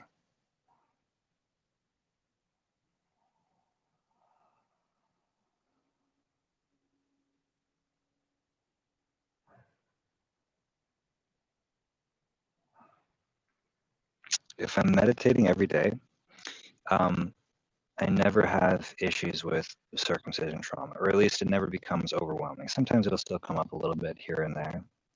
But if I'm doing this like at least an hour or two a day, more is always good too, but a couple hours is usually enough. Like, it really is amazing how the trauma does not affect me in the same way. I'm much, much more able to pull myself back from it.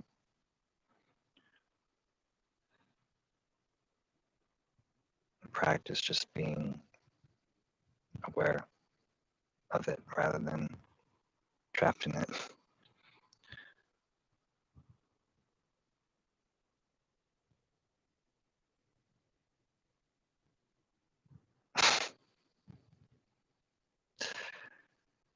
Kevin, you're always entertaining. I'll give you that. Rick and Morty is a great show. And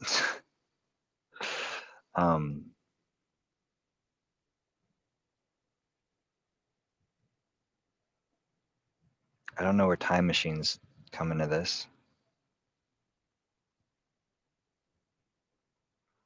I guess if you want to live your life over.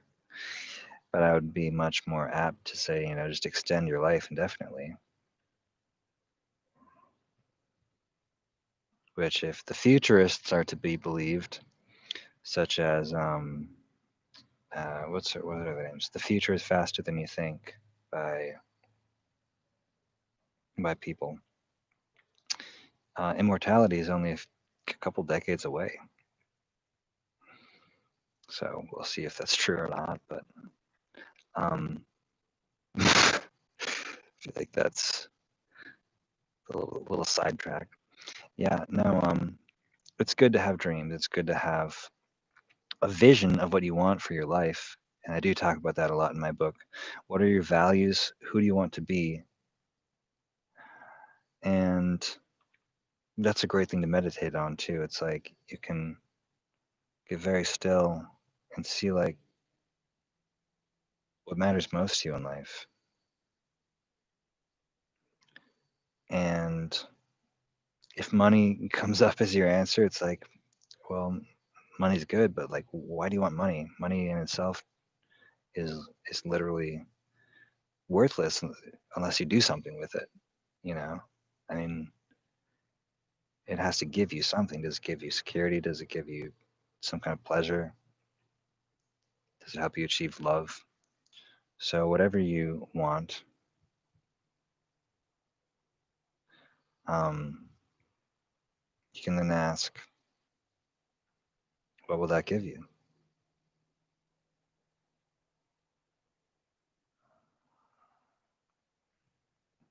And meditation is really, another way of looking at it is it's all about listening to yourself. And you get deeper and deeper answers to these kinds of questions of what do you really want? And why do you want that? And why do you want that? And you can keep on going down, get deeper levels of why. To me, it's ultimately all about love. You can have love right now. You can be love. And there's another way of thinking about meditation, just being loving presence for whatever comes up.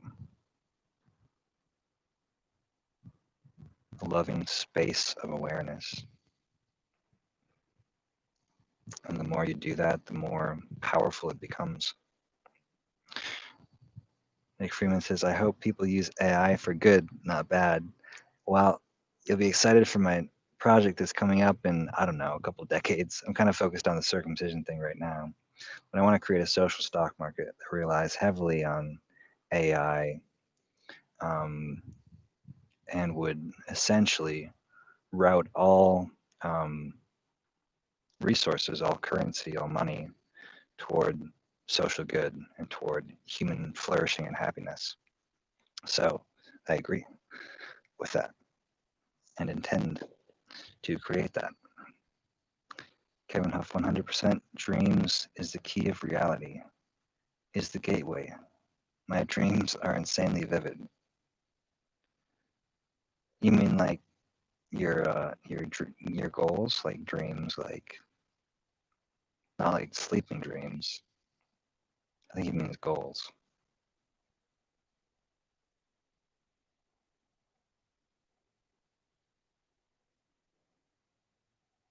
Yes, your goals have to be the most real thing in the universe, more real than the present. To me, that's my philosophy. Is what's most real is what I want or what you love, which is happiness and human flourishing, pleasure, a lot of things. I have a lot of goals, but sleeping dreams. Okay, then I have no idea what you're talking about. Like lucid dreaming? Yeah, I have my dreams are terrible when I'm sleeping. It's just like random chaos. It's like vague and blurry and mostly shitty. I've always had terrible dreams. But yeah, thank you. Great idea. I want a good future. I'm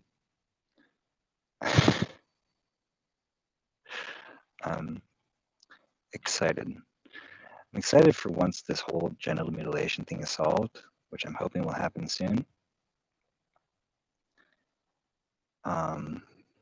Because then I can do other things. You don't have crazy sleep dreams? I believe this whole life is a dream. Well, in a sense, I mean, I'm not going to get into quantum physics because we've already strayed very far from meditation, which is the purpose of this video. Maybe if you're like a Hindu or whatever, and you believe everything is illusion, I don't know. My goals and aspirations always number one. Hell yeah. Yeah, that's powerful.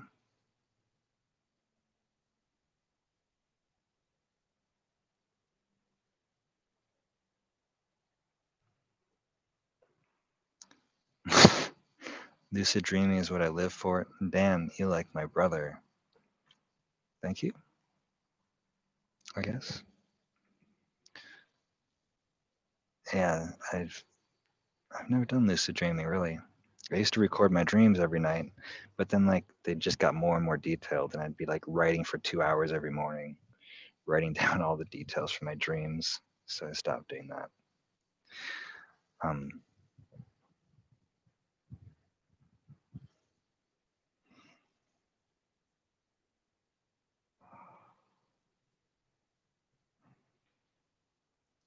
One thing I will say, when you meditate,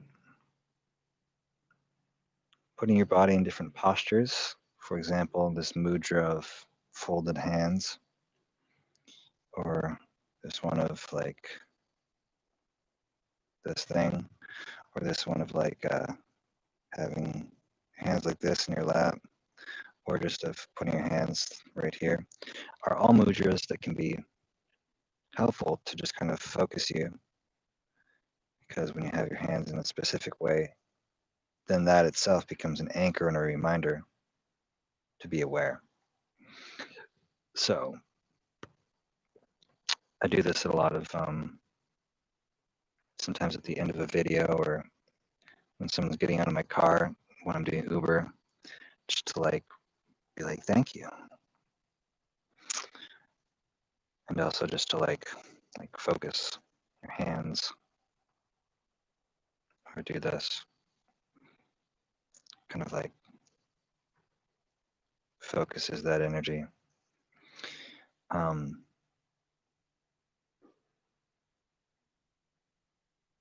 Yeah, I'm very aware that my posture right now is really terrible because I can't like, this feels weird. It's like a weird angle. I don't really want to lay down. I kind of want to lay down. I don't know. It's hard to do in this fucking tent.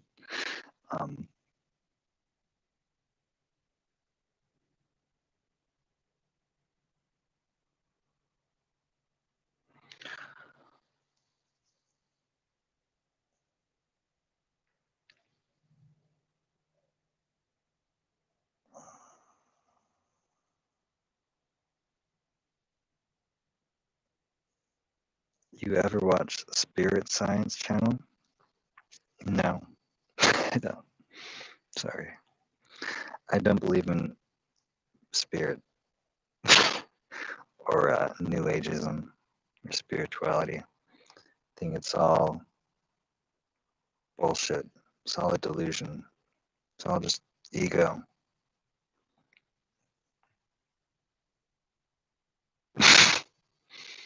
I think that's a Ohm symbol.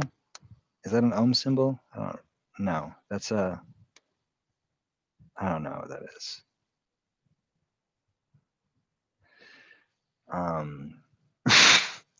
I went to a very spiritual school and was into Neo Advaita and spiritual stuff for a long time.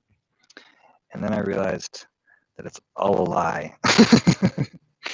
And so I want to write a book called Anti-Spirituality, about how it's all stupid. You know, I'm kind of being facetious, but also kind of not, because it's all great, but it can also become its own trap when you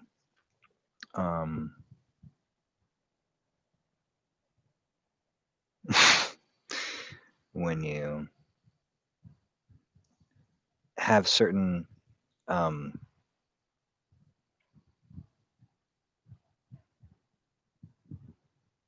it's interesting because Buddhism is kind of like about not having beliefs in a way, but it's also like a belief system. Like there's also beliefs associated with Buddhism that are beliefs. And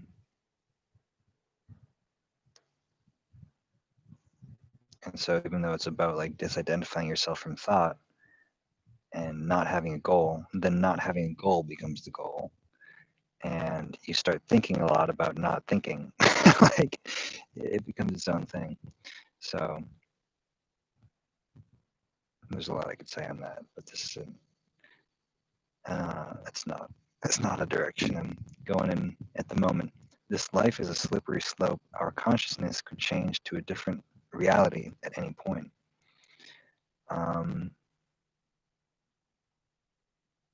I guess. I don't know exactly what that means. It sounds scary.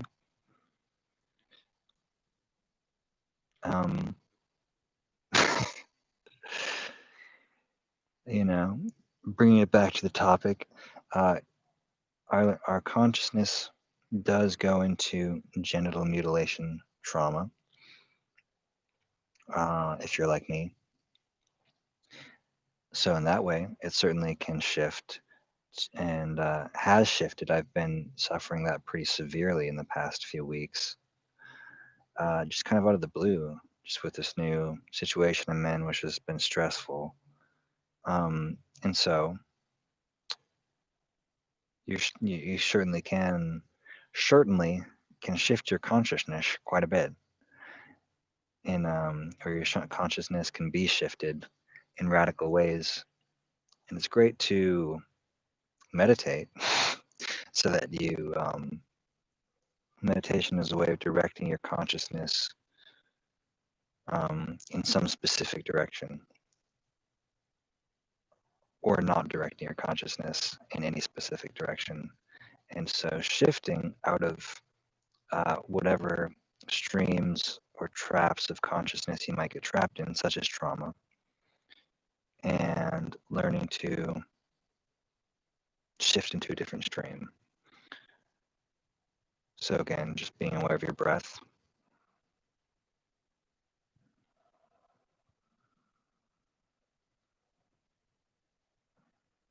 Or being aware of the sounds that you're hearing.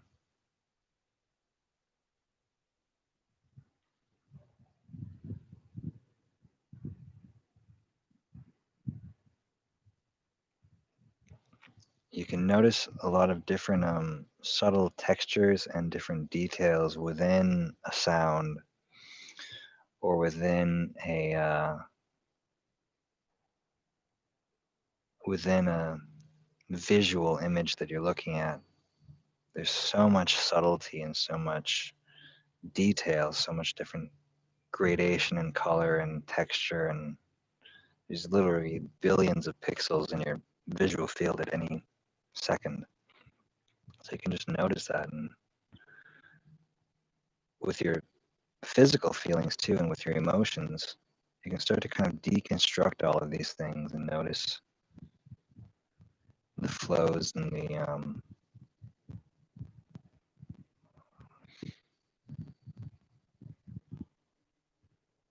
the textures.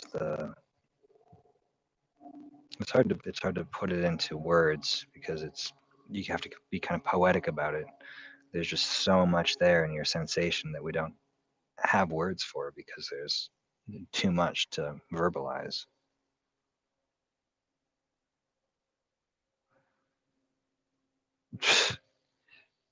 You still smoke and drink to escape reality, or you mostly just meditate these days? Um, I would not recommend drinking personally to escape reality because alcoholism is incredibly shitty. Uh, I do sometimes drink, but try not to too much. If I notice I'm drinking too much, then I would meditate more. Um, because like that's not good. My dad was alcoholic, so and smoking weed has never helped me. Smoking tobacco is worse. I don't think that's what he meant, but um, yeah, basically, meditation is the only thing that's really helped me a lot. So, or the trauma therapy exercises, which there are a lot of different exercises, but meditation is the easiest. Uh, Reality is infinity, says Nick Freeman. Hmm. Let's all contemplate that for a minute because it sounds really deep. Reality is infinity.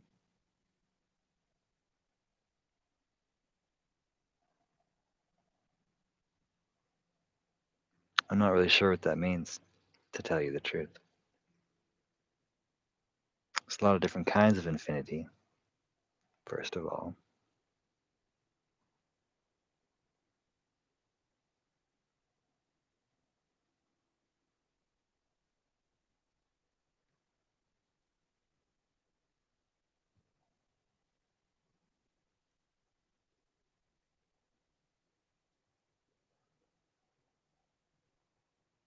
Hmm.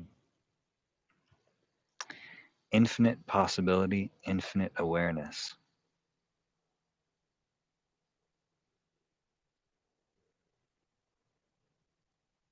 Hmm.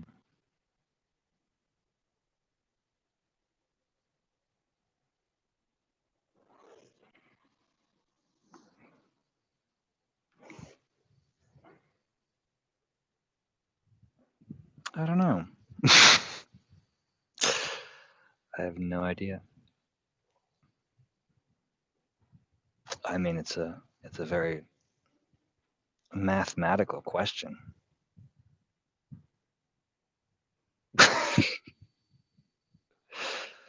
um, Infinite awareness, infinite possibility. I feel like the universe could be finite and pixelated, and if there's a certain number of pixels in the universe in a finite space, maybe, I don't know, maybe it's infinite in some way or another, or many ways. I don't really know. It is interesting to contemplate. The universe is infinite and it's going to make Jordan rich.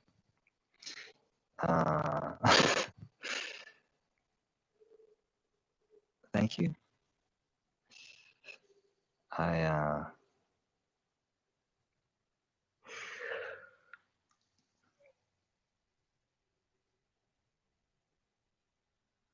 I wouldn't mind.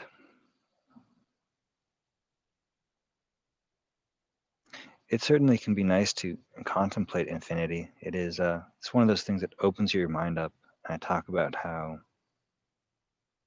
you can feel like there's infinite space on the sides of you, infinite space above and below. And that can be a meditation in itself, just feeling the infinity of space of your consciousness. Like you go out to the end of your consciousness, but then you can go even further. Like there's no end to the spaciousness of your imagination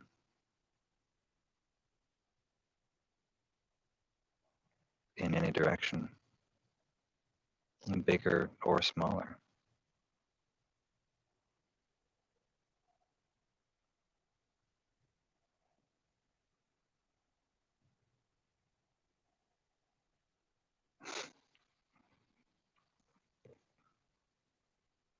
Shrooms to expand your consciousness.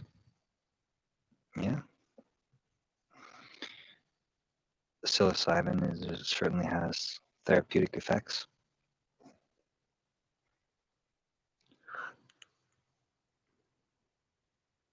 Oh my goodness.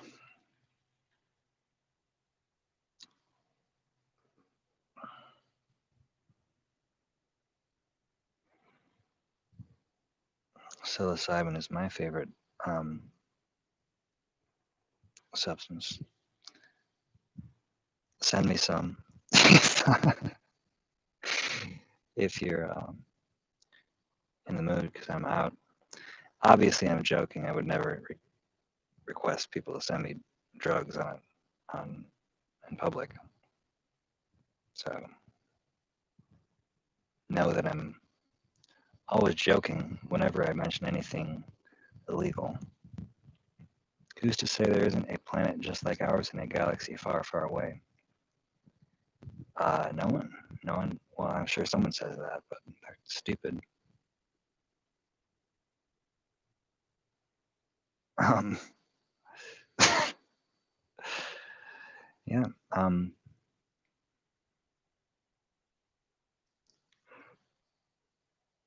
my goodness.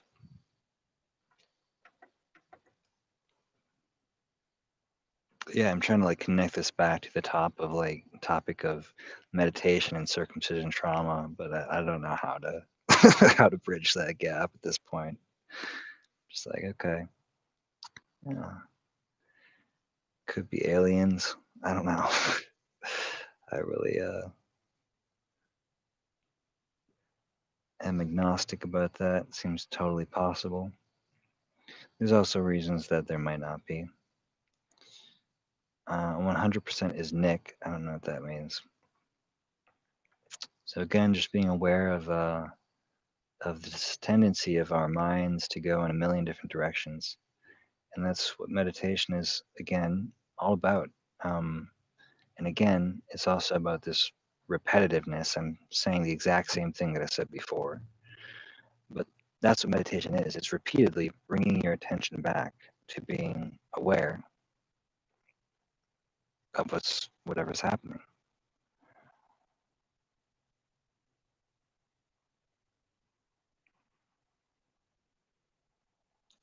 You can either be aware of your breath, which is a one-pointed meditation, meaning you bring it back to the same object over and over and over.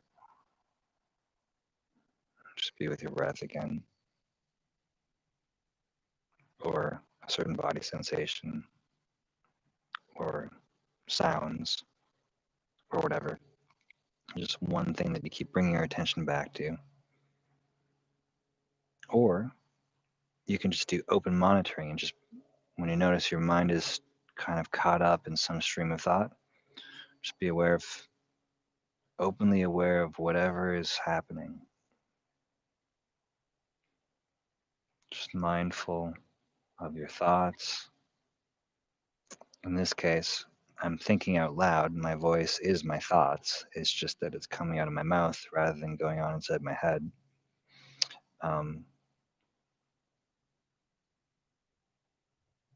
But you can hear your own thoughts or see the mental images that are coming out or be aware of the live chat stream of thoughts, which again, it's thinking. It's the same thing. It's just out loud. There's internal images and feelings and your internal voice. And then there's external voices and sounds and sights and sensations. But it's all kind of one field of consciousness, and you can be aware of all of that moving through. Just watching whatever comes, noticing it come, noticing it go.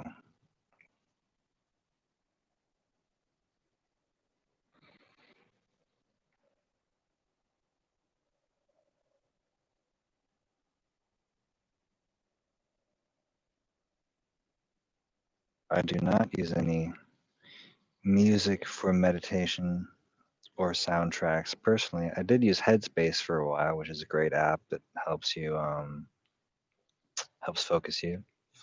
I've also listened to other spiritual teachers like Eckhart Tolle and Anthony DeMello and Gangaji and others who give meditations or spiritual talks and kind of help you focus. I've done a tiny bit of like guided meditations. There's a lot of great stuff you can find on YouTube.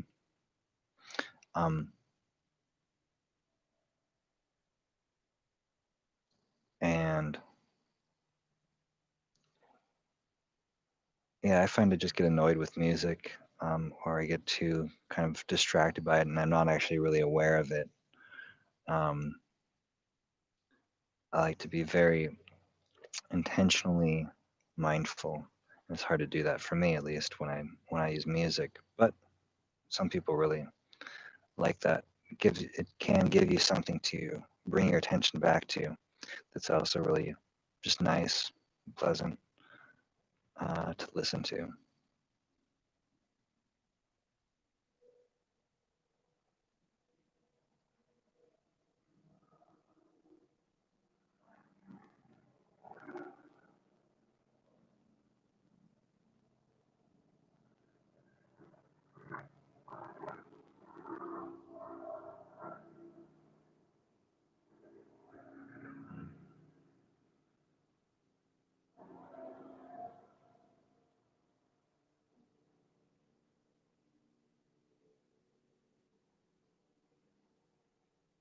You can also notice your own consciousness moving around.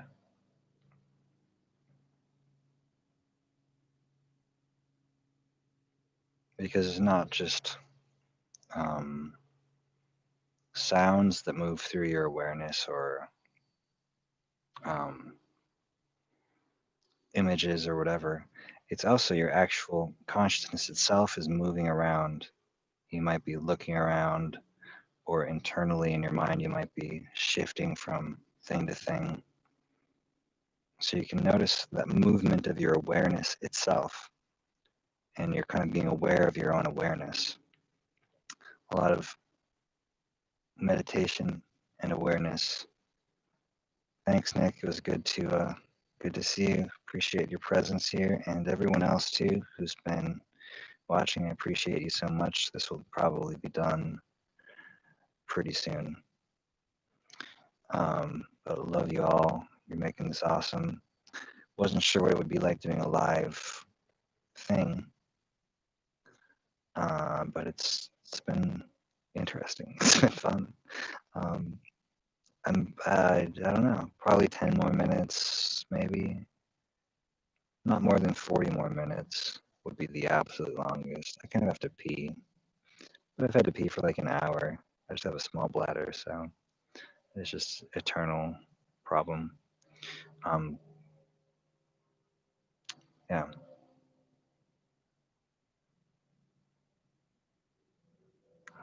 So being aware of awareness is a lot of what meditation is really about. There's kind of a meta nature to it,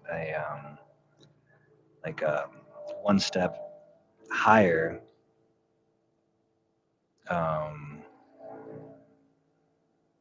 or back from whatever's happening.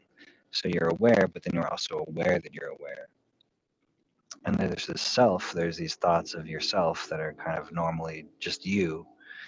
But then when you meditate, there's like a you that's watching the you that's normally just you. So it's a very meta sort of practice of going one level deeper or one level back so that you can have some perspective or have this reflective quality of being mindful of how your own awareness is functioning and how your own self is operating. And yeah, it gives you a lot more control then too. Again, control of your own attention and ability to direct your awareness and your experience.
You can notice all of your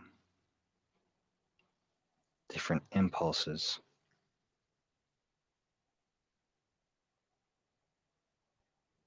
One thing that makes meditation difficult is you often will think, uh, what should I be doing? Or what do I want to be doing right now? You know, you want to, if you're watching this, you might be like, oh, I want to type something. Or I'm sitting here and I'm thinking, oh wait, I should be saying something. I shouldn't be just sitting here being silent. Or I have other things I need to go do. And usually, often we just, when something happens like that in our mind, we just do it. You know, you immediately just, oh, I should go do this. And then you go do it. Or I want to check Facebook. I was just like thinking like, ah, my email tab's open. I should check my email.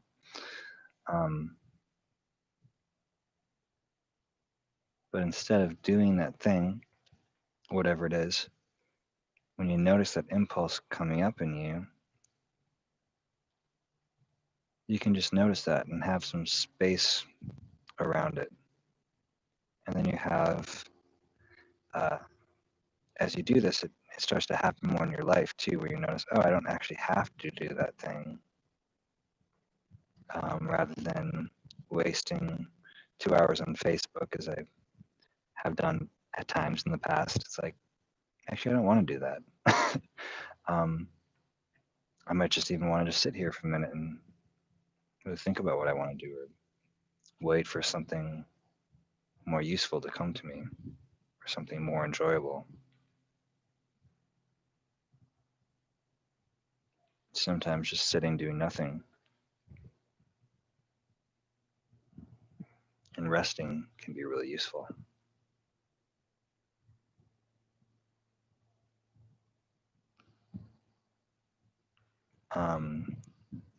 You use Instagram or Snapchat to talk with people from your channel much?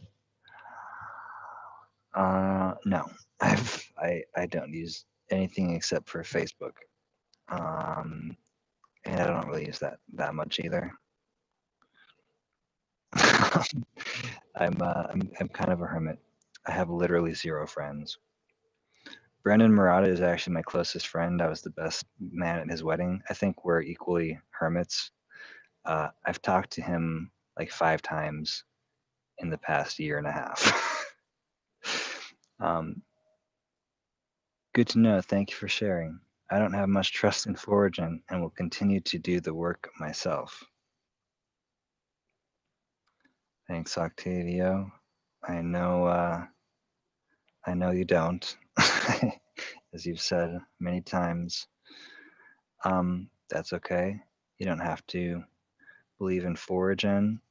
I myself am agnostic. It's like, will Foragin achieve our mission? Maybe. I think a lot of things have to change, and we have to completely, dramatically change the direction of intactivism to be about 100 times more successful, so that we can make enough money by attracting literally millions of supporters. And I think that's totally possible, and I intend to do that. I have a plan for doing that, which I will launch and announce in the next few days. I'm launching an organization.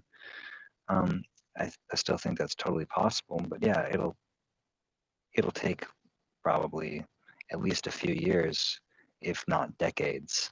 I don't really know exactly how long it will take. It'll be a while though. So yeah, I'd appreciate that. It's good to do your own work and to do work through your trauma, doing psychological work, if that's what you want to do, or do foreskin restoration, as I know you do, Octavio. Foreskin restoration is really great, especially if your skin grows fast. Or yeah, doing whatever it is your path in life is. I support that. And donate $5 a month to Foragin too. If everyone who was affected by genital mutilation donated $1 to Foragin once, there's literally millions of people who hate that they're genitally mutilated. And if they all donated $1, then we'd be fully funded.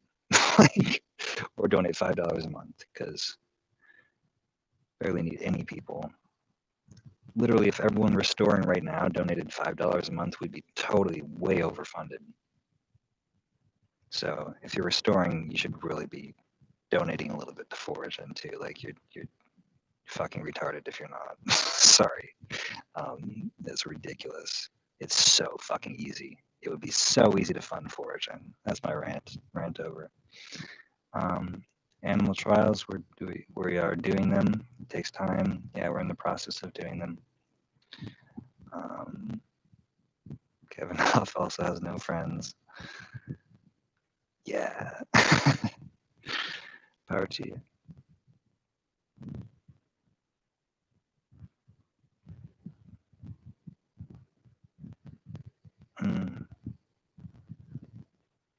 Yeah, I haven't heard great things about restoration surgery, but you can try it. I think if you can do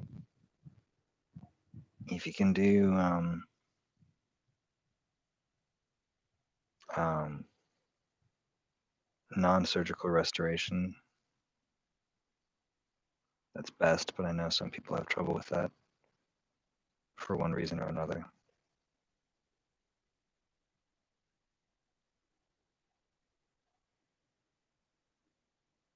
I know that surgical restoration for some men is better than nothing.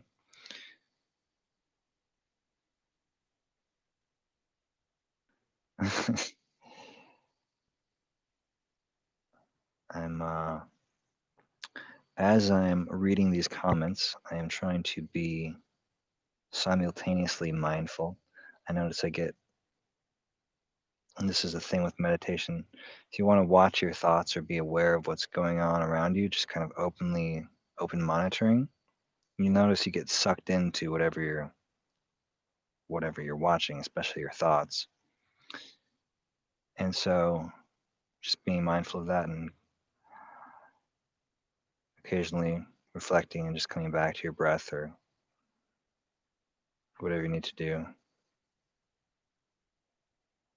so that you can be aware as you are watching whatever you're watching, or again, present with your experience, even as you're acting in the world. If you're cooking something or washing dishes or driving or reading comments or making video, you can be present and aware and mindful as you're doing it. So as this is meditation, trying to continue bringing that element back in, even though we are getting into discussion a little bit here.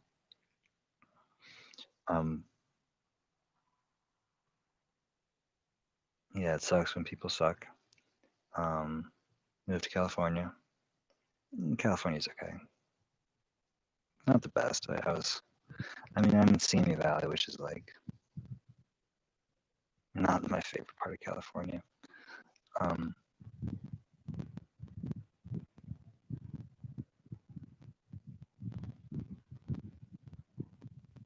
already read that. Eric is very optimistic about Foragin. Cunnings. Eric Cunningham? Is that what you're talking about? He's a chief science officer at Foragin. After the restoration, the tip is loose, so another surgery is required. Yes, you can do a surgery to tighten the tip. I haven't heard a lot of people who've done that, but I think some people say it helps. I'm definitely going to do surgical hair removal, although I've heard that can do nerve damage, so we'll probably do that. You can, if your shaft is really hairy, you can laser it off. I am stuck on non-surgical. I have tunnel vision, ventral skin graft, and I will have flaccid coverage.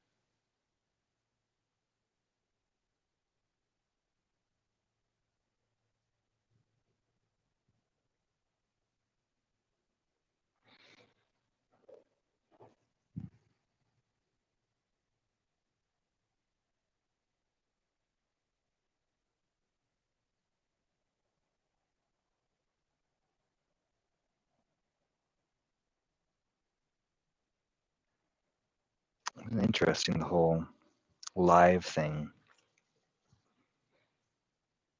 It's very different than talking to myself, although I'm still kind of I'm kind of monologuing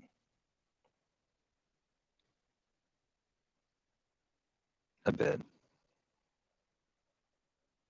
which is good. I'm terrible in conversation.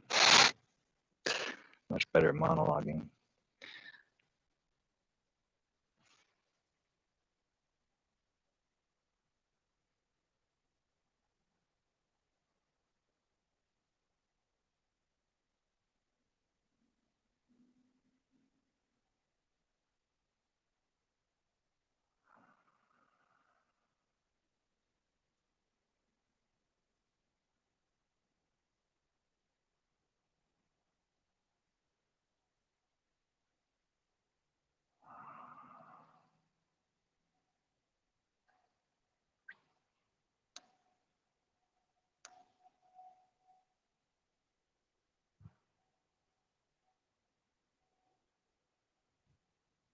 Just checking in with awareness one more time.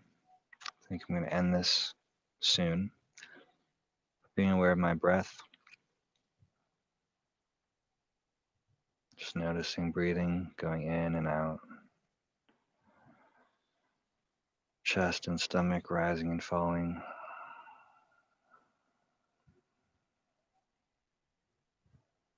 Noticing me looking at my own face, feeling my face. It's a beautiful face, if I do say so myself. I have not spoken with Enzo in quite a while, actually. Tyler Drozd, who is the Chief Officer of Operations, does a lot more of the management of the day-to-day tasks of the organization.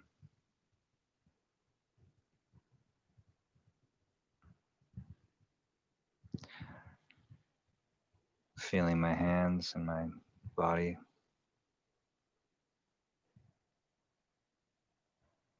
Noticing the room around me.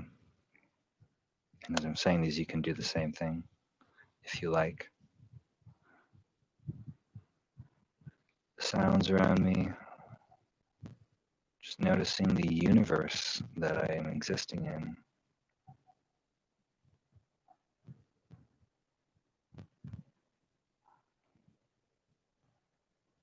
You talk as you feel nothing. What's the word I'm looking for?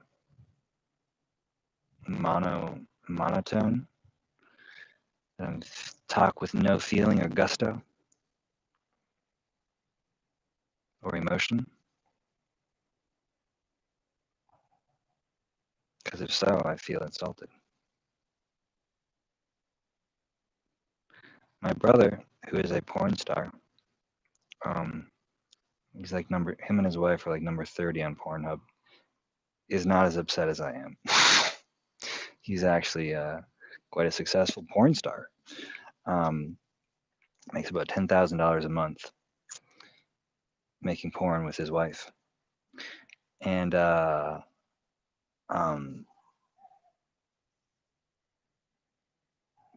else to say about that? He is restoring. I think he's had a lot. He's only been doing it for a few months, but I think it's way faster than mine. Because his skin just grows like at normal speed. So I don't think he's studied it in depth like I have. He kind of just has a cursory understanding enough to know it's bad. For your information.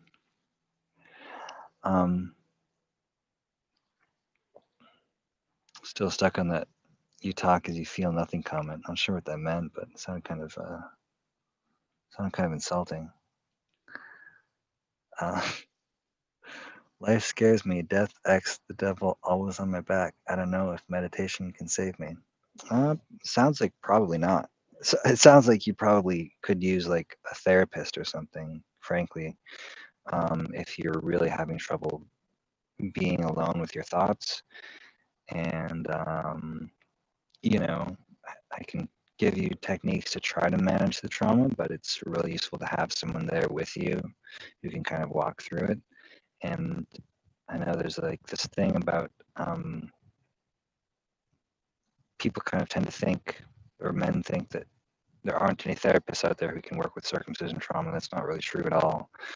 Maybe, I don't know, 50% or maybe as low as 25% or something, but like still a lot. Still thousands and thousands of therapists, trauma therapists. You just call them or email them and say, hey, can you work with circumcision trauma? Do you feel competent and able to do that? I have severe trauma or severe PTSD due to my infant circumcision. Can you help me with that? Or should I find someone else? And most of them, you can kind of tell from what they say, or if you talk with them once, you'll be like, okay, this person doesn't get it, and they're not going to be able to help. But yeah, if you really need help, Kevin, I would definitely recommend you finding a trauma therapist. Insurance will usually cover most of it. or all of it, depending on the therapist. Um, and yeah, they can usually help you walk through the trauma and process it and manage it in a much more successful way. Really helped me a lot. Working with just a therapist who I found locally. Your dick, pleasure from your dick. He enjoys sex even though is mutilated as you. I don't know if he had it as tight, although probably by now mine's actually looser than his. Um, uh, yeah, I mean, yeah, a lot of men are circumcised and are happy with it actually, and don't know anything's wrong. Um, there's a lot less feeling there, I think, almost universally. But if you're not aware of that, then you can still be happy with what's there and enjoy sex in other ways too, all the different aspects of it, which is much more than just the feeling in your dick. Great advice, my bro. I need approval for surgery. My mind is burnt out though. Been trying to get surgery for 2 years. Dang. That's unfortunate. Yeah. Wish I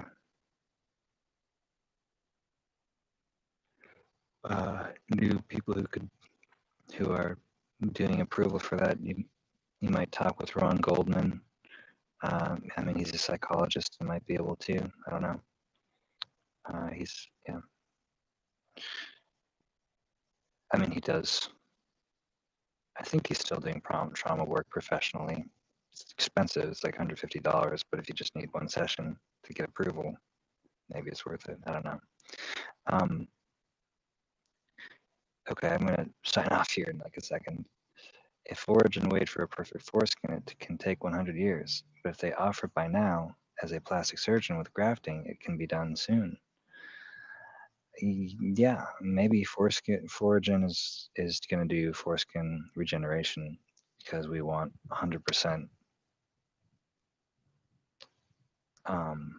regeneration. So that's what we're focusing on. It all depends on how bad you were cut. Very true. And other factors too. There's a lot of factors that have a pretty important effect.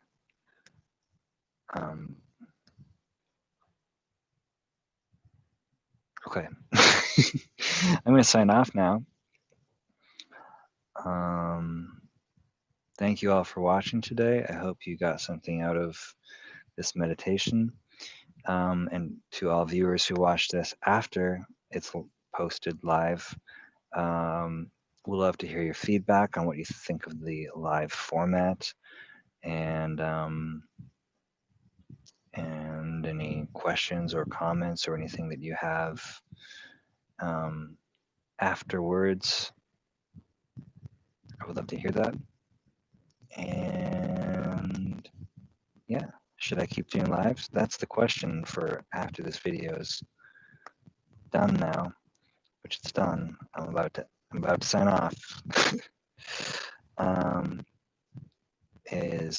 Do you like the live format or should I just record it in advance? Also, it's kind of a bad question because like this is my first live video ever, so it's probably shitty. I need to work on it. And also, you don't know that I'm doing a live video, so I'm sure more people would have signed on if they knew that I was going to do it. Anyways, I might try this again, or maybe I won't. Let me know what you think. I just answered that question like 1 minute ago. I do not talk with Vincenzo, the president, very often. More with Tyler Drozd, who's the COO. You have a good one. Appreciate you big time. You too, Kevin. This was fun.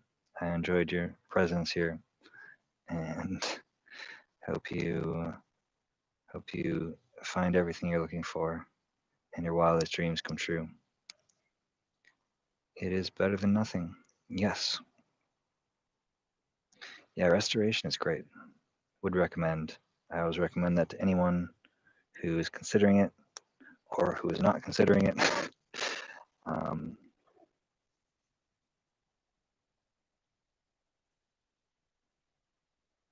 if you do lives, give a heads up somehow. I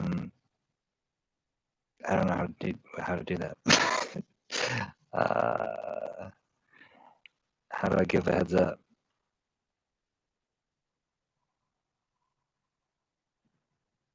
Octavia, I do not speak with Vincenzo very often. For the third time, I do not. I appreciate your persistence. Actually, I don't really. You're persistent, and sometimes it's kind of annoying. I said I do not speak with Vincenzo very often because he's kind of more high level stuff. Tyler Droz, the chief officer of operations, who does most of the daily operations of the organization.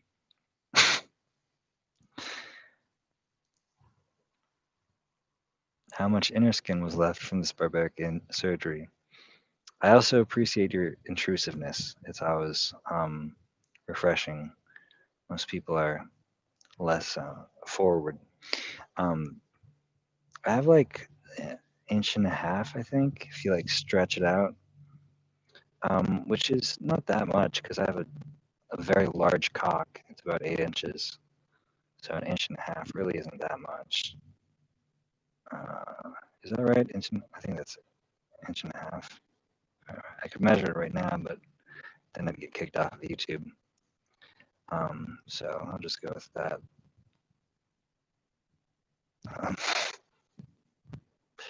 All right. Talk to you later. Much love. Thanks for watching. And yeah, see you later.